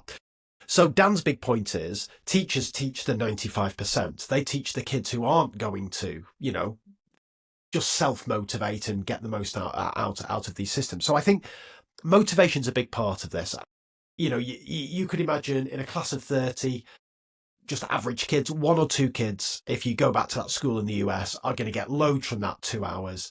28 kids are probably going to be looking for every opportunity under the sun to switch off, to not engage with it, and so on and so forth. Nothing beats a good teacher. I don't think anybody listening to this podcast would dispute that a really skilled, experienced teacher is going to get the most out of, pretty much any kid, because they can motivate them and inspire them in a way that sitting in front of, a screen can't. But, and it's a big but, right? What do you make of this? So I was having a conversation, I won't say with who, but it was one of the big big companies who's looking to get into looking to crack the AI tutoring market, right? Because it's a huge market. This, if you become the platform that kids can go to learn anything, you're going to clean up. So I was having a chat to the kind of team of engineers a bit behind this. And we were talking about this issue of motivation. Well, the way the conversation started, they were like, right, what you've got to do, you've got to find kids' interests, and you've got to pitch everything in terms of their interests. So they were from America.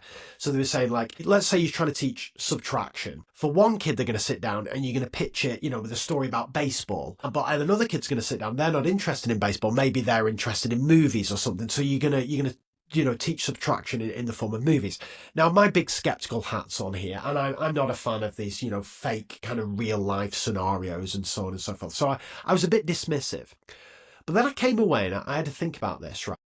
And instead of thinking it in terms of real life scenarios and so on, which I think is a little bit problematic for a number of reasons, there are definitely, certainly in mathematics, some kind of analogies and metaphors that work better for some kids than other kids. So if I think when I've taught like adding and subtracting negative numbers, I've always kind of chosen one way of doing it with a class, and it's just been a bit ad hoc and a bit experimenting. So sometimes I'm using kind of, double-sided counters. Sometimes I'm using number lines. Sometimes I'm using temperatures. Sometimes I'm using vertical number lines, horizontal number lines. I've done things with fire cubes and ice cubes and sandcastles. All that, everything under the sun, right? Now, for some kids, some of those analogies hit home, and some kids they just don't. And likewise, of course, you'll know this as a primary practitioner far more than I will, and other secondary practitioners. The amount of kind of representations and manipulatives that are out there for teaching the basics, whether you've got rec and rec, numicon, 10 frames, 5 frames, Cuisenaire rods, Dean's blocks, all this kind of stuff. Very few teachers are going to have all that apparatus to hand, or even be comfortable enough to use all that apparatus. And yeah, one of those may just unlock subtraction or whatever it is for one kid in that class.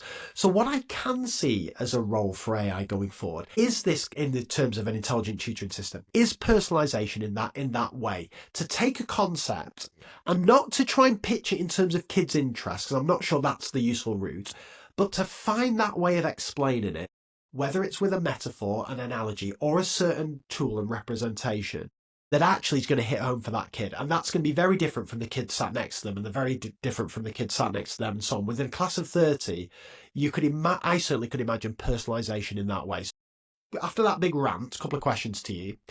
Do you think we're close to being able to do that?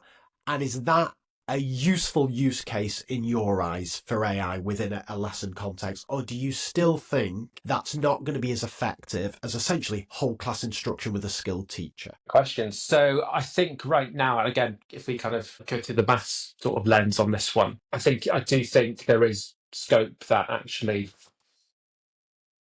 eventually, and it's really far away from doing this, and I think this is again the next sort of educational breakthrough that needs to happen is what you're talking about. It needs to know how to use two-color counters to do negative numbers, how to do number lines and all of that sort of stuff. Now, you could potentially argue that there is a bit of a semi sort of progression potentially, counters, physical getting stuff, and number lines just more of a visual representation, and so perhaps naturally, instinctively, you might think that kind of the doing might be more useful than just the watching. But no, absolutely, there are definitely things that do just click for different pupils. What I think I'd like to see is that the teacher can define what those parameters are, because I see as a primary practitioner what I can only, crimes against mathematics with the way that numicon is used, right? it's used as a calculator effectively and doesn't actually demonstrate any sort of underlying structure or representation. And yes, it gets you the answer, but really is not really what you want the kids to get from it. But absolutely, I think if you could get an AI tutor, an intelligent tutoring system that can do that. Now, I might potentially argue, well, do we want to let the AI system do that, or actually should the curriculum be defined in such ways that actually you're going to use 10 frames to do number bonds within 10, and then you're going to use a rec and rec to do that. So actually all kids, now obviously, so all kids get the benefit of seeing these different representations, but obviously the thing that, that light bulb moment, pupil A might be the rec and rec, it might be the 10 frame, it might be the bead string, whatever it is, but there's a sort of potentially an equity sort of argument to be made there. But we are, again, sort of really far away, I think, from that, because like you, I wouldn't want it to go, oh yeah, so tell me what you like, and the kid goes football, the other kid goes musical theatre, the other kid goes film, and so all that you're getting is the wrapper of the question is just done in Lionel Messi. I am not a football fan, so I know Brazil score 2 goals and then they score 3 more. How many more goals do they score by the 90th minute? Like, that's not useful at all. Daniel Williams, Why Don't Students Like School, told us why that wasn't useful. I just wanted that first edition come out a lot longer than I care to imagine now, I think. But certainly, yeah, if you're able to take what, I think and correct me if I'm wrong, Craig, I don't want to put words in your mouth, but I think what you're describing there is just basically really strong pedagogical content knowledge, right, of how to teach these particular ideas, mathematics of maths. That's what you want that tutor to be able to do. I don't think AI is going to get there by itself, and that's where I think there is a massive role for teachers to, I would love for engineers to talk to more teachers, highly effective teachers, about what not to do, but what to do as well, and what these sort of parameters are, because I think we are 3-5+ years, I think, from anything like that. I think sort of coming on the market. I think there may be people working on it right now, but I don't think it's going to happen anytime soon.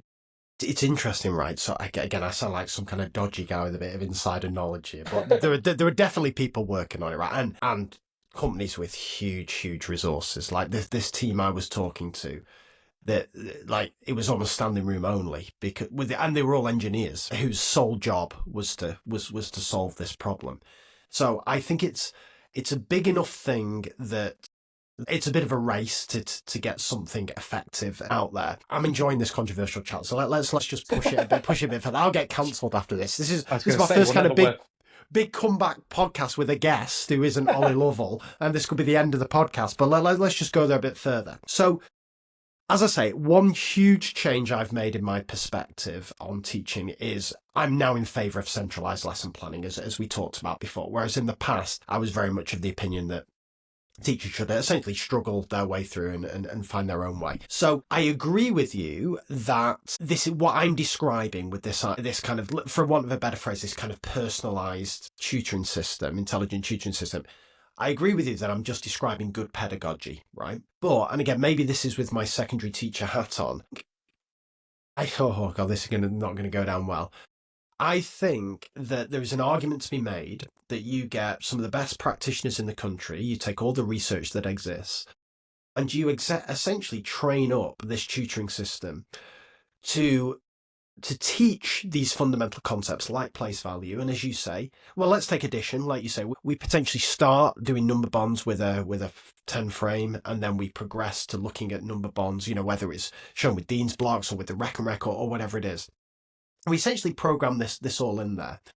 And of course, a good teacher may be able to go through those stages, but they've got limited time. Some kids are going to need longer on the 10 frame than other kids. Some kids are going to, sorry, I'm just going to cough. Some kids are going to not quite grasp the 10 frame initially, and then are going to need, but the rec and rec makes it make sense, or the bundle sticks makes it make sense, and then they need to jump back to the 10 frame and so on.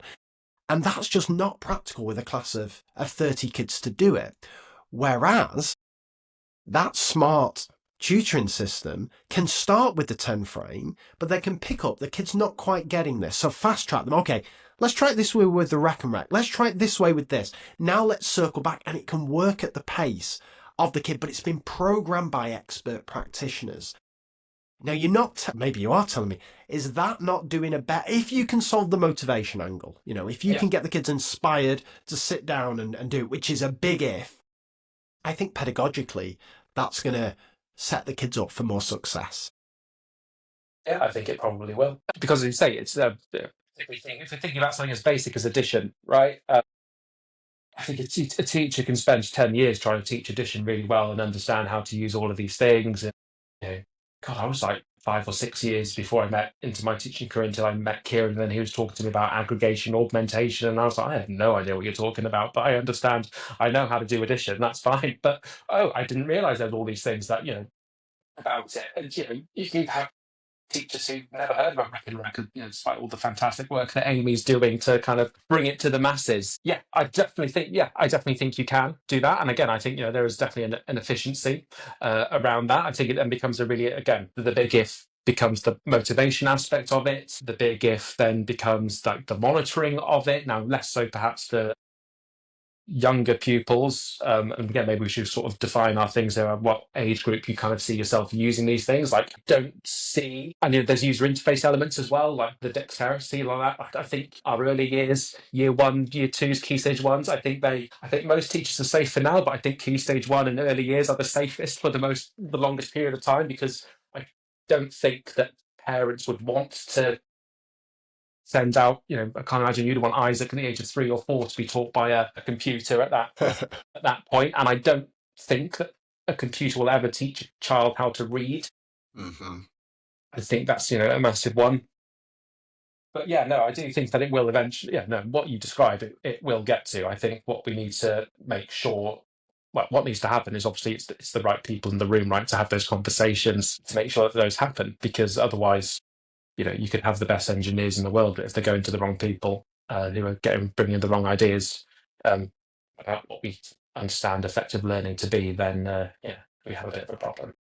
It's really interesting, this, Neil, right? Because honestly, if we'd have had this conversation even 6 months ago, I was the world's biggest AI skeptic, But I'm almost all in now, I'm absolutely loving it. But it's your fault, because I'm loving this newsletter, and this newsletter is getting me trying all kinds of things, and now I think it's.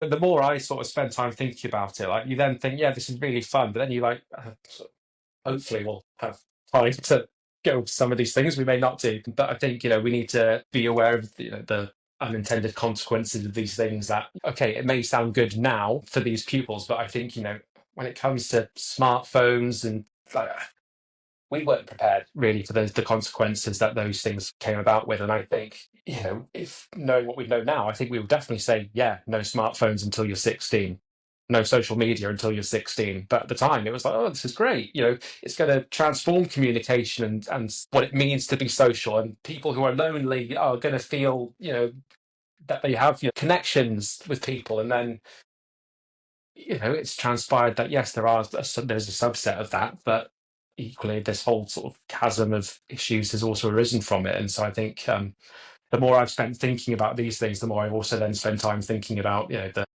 what could go wrong further on down the line. And then is it the right bet to make now, knowing in 5, 10, 15, 20 years' time, actually, I say, if we've sort of farmed off everything and anything to large language models in terms of education.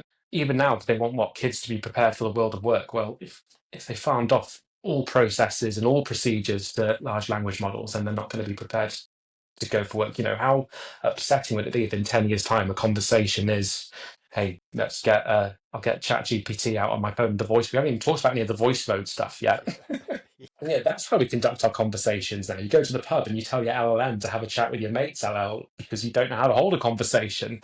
All these sort of things that I do think, given how we were blindsided by the tech that we have now, I do think there is an imperative to really kind of consider these things. And, just because you can doesn't mean you should, right? And then the ethical kind of avenues that you then explore from all of that stuff. Yeah, this is good. Well, I'll tell you what then. Let's segue. Let's try and end on that negative note, right? Because we need to, because people are going to, people are going to be thinking my job's gone and all that kind of stuff here. So let's do this. And so time wise, for the benefit of the listeners, this is ironic. So let's try and wrap up, Neil, within the next kind of 20 minutes or so, because I promised Isaac, my little lad, he's doing we talked about Khan Academy. He loves Khan Academy, not the Khan Amiga, the AI chat, but he just loves the actual Khan Academy maths thing. And he's doing his grade one, so it's all in US, grade one, end of year test tonight. And I promised we're going to do it 30 questions. So I'm going to sit him in front of a screen by his choosing, and we're going to do 30 maths questions. So with that kind of negative view thought in everyone's head, I want to move to what. And I wasn't aware of this, Neil, so I'm really interested to talk about this. And if you feel you can't do any of this justice within the kind of next 20 minutes or so, we can always part this, because you're going to be a long-term regular on this show, hopefully going forward. But I want to talk, you've sent me these Neil Postman's technology principles applied to AI, and I believe there are 5 of these. So I'll leave it up to you, Neil, how you want to tackle these. If you want to go, perhaps start on the first one, and we'll see how long that takes, and we'll play it from there. But just give us a bit of a brief overview of these principles, where they come from, why they're particularly important to you.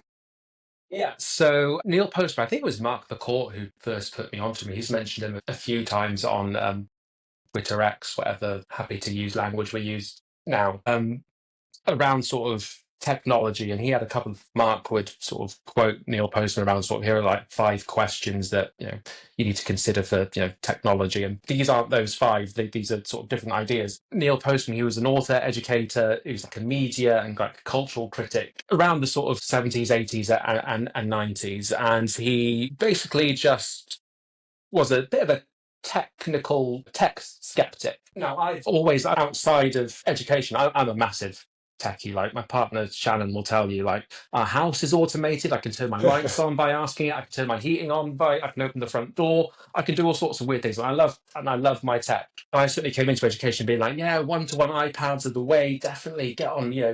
It's the way. Let's go on with it. And then AI and all of that stuff. And now, but because I think of the issues that we're having, I think from smartphones, social media, and all of that stuff, I think it's sort of worth trying to find some ideas to the kind of things that did, I think, catch us off guard as a profession, that those consequences that, outside of our control. But let's not try and repeat those mistakes again with AI, because I think the potential consequences of AI are significantly more sort of magnitude of the issues that we're currently having right now with smartphones and social media and the like. And so what I really like around sort of Neil Postman is that he kind of delivered these sort of five ideas around technological change that he said, I think all people should be aware of these things. It's a free PDF and it's of its time, because he's really talking about like the internet and things like that. So I just kind of took to these and I was like, okay, well, let's actually supply these through the lens of so I'll kind of give the headlines then and now, and then we'll sort of go into each one. So sort of the first idea is that all technology is a trade-off. The second idea is that these trade-offs are never distributed evenly. The third one is that sort of technologies themselves embed a philosophy. I'll go into that in a little bit more detail. Fourth, technological change is ecological, not additive. Once it's there, you can never take it back again. And then the fifth one is that technology can, if we're not careful, gets to a state of being mythic, where it goes unchallenged, and it is what it is because it always has been that way, and we dare not challenge the great AI gods and whatever it might be. So I think it's a really useful sort of framework to consider AI. So I'm kind of working on this to be a little bit of a blog. I'm conscious that I think the good thing about the teacher prompts is that it is kind of quick. You can read through it in about 3 or 4 minutes. It's not long. I'm not sure how people are going to feel about sort of long form content on that. So I think what I might do is just post it on the website, but it can be a link in the newsletter so that people can read it if they want to. But I'm effectively taking these ideas and these sort of these ideas that Neil Postman sort of advocated almost sort of 20 odd years ago now, and putting a bit of a AI sort of lens to them, if you were. So in terms of that first one, that technology is a trade-off. He kind of stipulates that every sort of use of technology or any sort of technological enhancement that we've ever had is basically a sort of an exchange. The extent of those advantages and disadvantages of those exchanges are effectively never clear until much later on down your line. So yes, okay, you're the person who really struggles, so thinking about smartphones, social media, yes, the person who kind of doesn't really have sort of that human connection in person. He finds his people online, but then gets kind of, caught in a spiral of conspiracy theories and all of that stuff. And actually, it's not helpful for him at all. From an educational perspective, again, I go back and make this argument around the sort of smartphone, and particularly around sort of how, we thought that was going to be the game changer of learning, right? But now we realise that they're just absolute attention suckers. And you can't concentrate for more than 2 or 3 minutes. I'm amazed. I've been a testament to your podcasting skills, Craig. My phone's right in front of me here, but I've not reached for it once. But I do find, and I don't know if it's the same for you, but I do find myself not. It's all just habitual now, and it's awful, and I hate myself for doing it. But I do just I reach my phone for no reason at all whatsoever. It's just like I haven't scrolled and seen what people are tweeting about or whatever it is. And so I think that trade-off is obviously a massive one.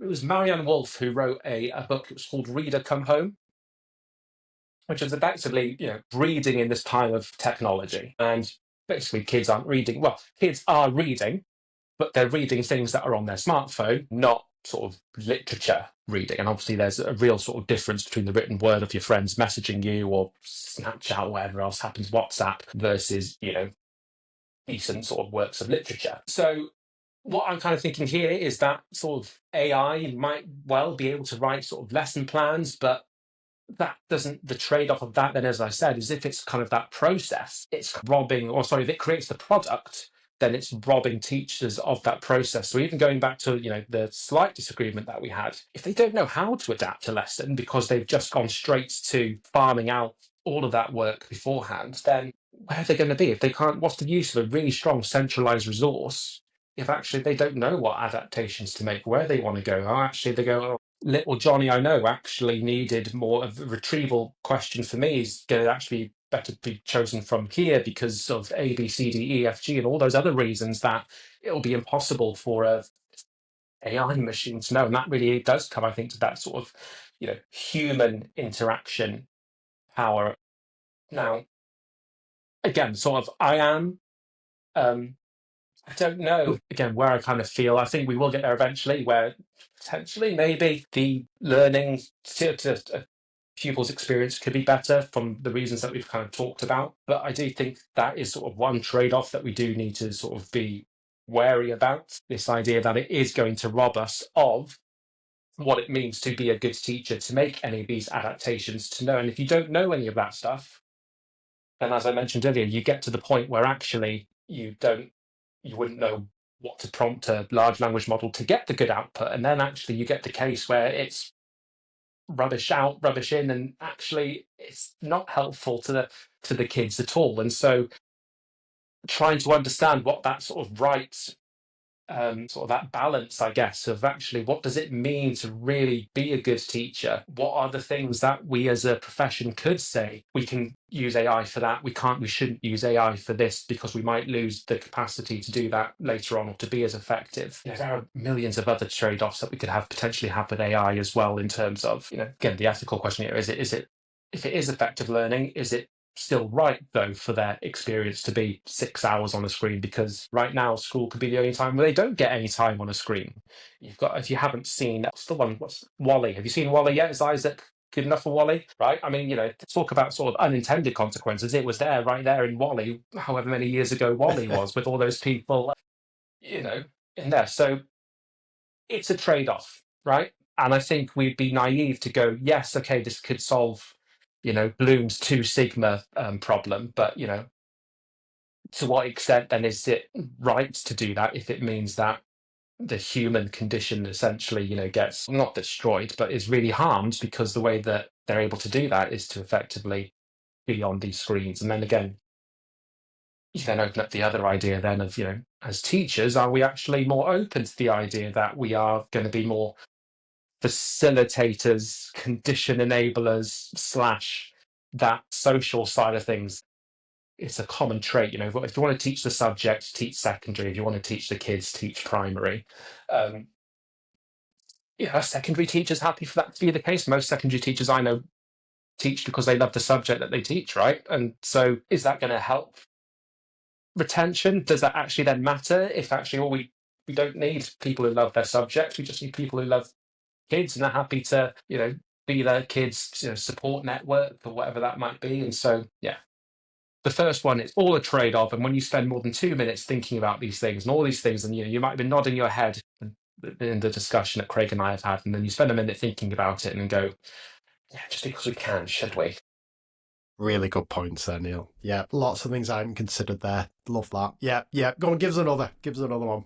And so this next one is that most of these trade-offs are never distributed evenly among the population. So a big issue that I have right now is that, and we've sort of touched on it, is that AI right now has been heralded as the thing that's going to close the achievement gap. And no one is considering, or I've not heard anyone talk about that. Actually, what we're going to do is make it worse. Because who are the people who are going to be motivated to do it? Those that know something about the subject already and want to do it. Who's going to do it? Those that actually have the tech at home to access this. Who's going to spend the 20 quid a month maybe, because it's not that much of an expense for them to get ChatGPT plus, Claude plus, whatever it is. And so all these kind of things around being heralded as, the great sort of silver bullet actually end up doing the exact opposite. Because I'm thinking, like right now, like you can use ChatGPT to, or any of these sort of voice modes to conduct like a fake Oxbridge interview, right? You need to have the ambition to go to Oxbridge and know that, and that's kind of been told to you that you can go to Oxford, Cambridge, or any of these sort of Rush Group universities. You need to have had that message sort of instilled in you from a pretty young age that that's possible to you.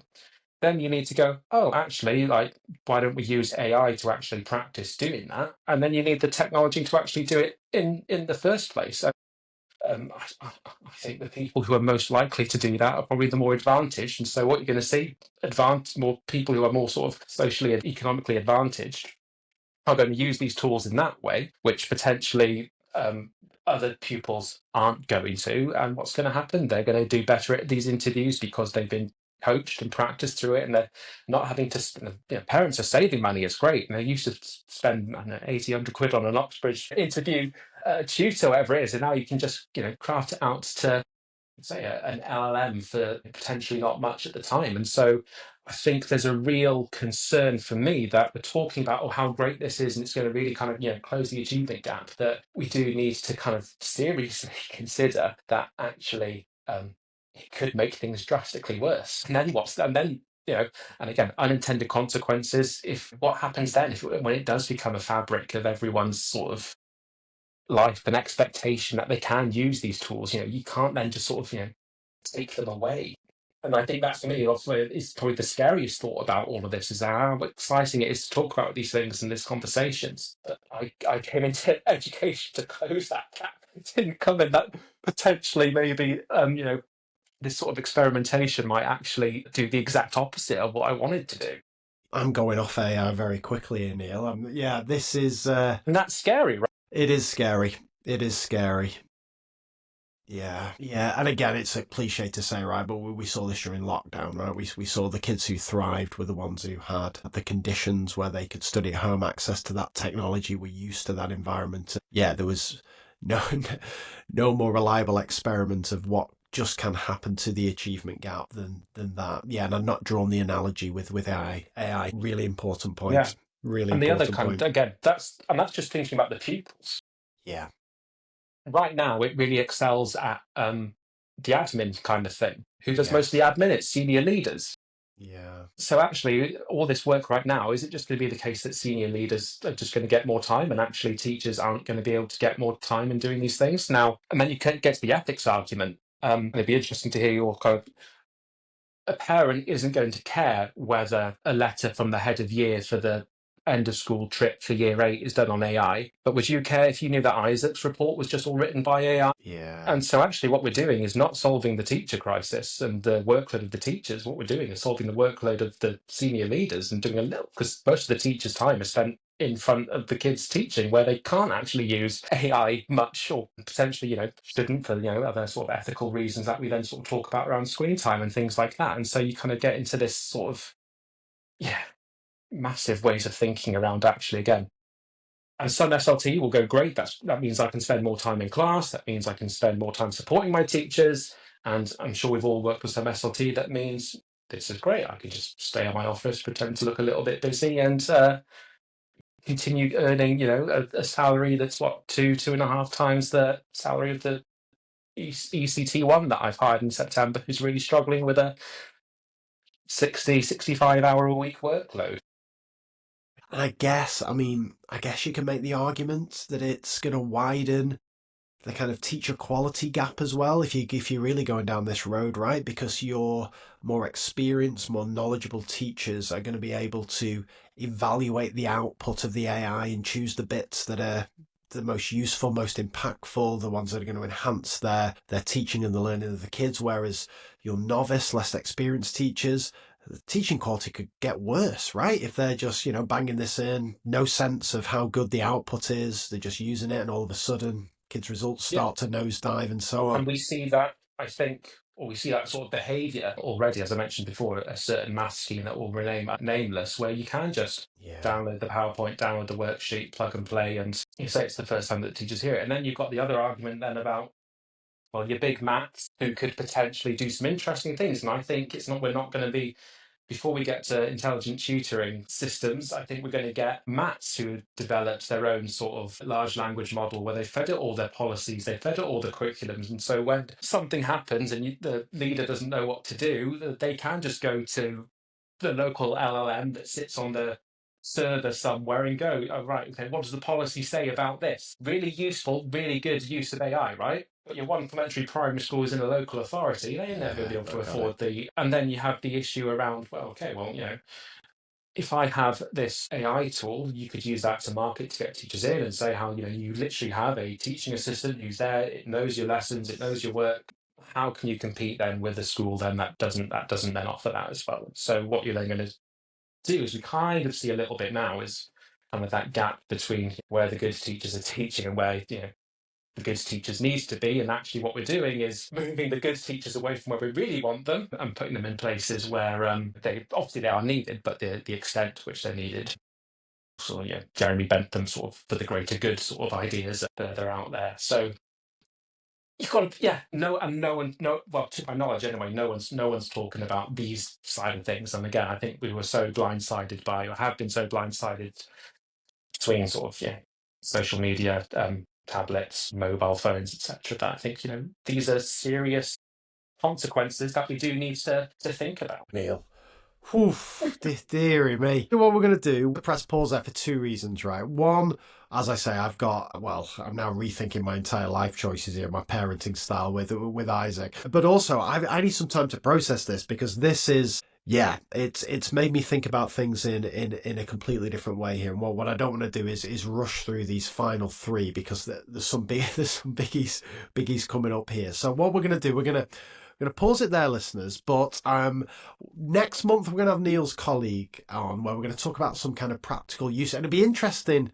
Just give us a bit of a teaser there. Does your colleague think along the same lines as you, Neil, or do you think we'll get, what was your prediction there? Will we get a different point of view there, do you think?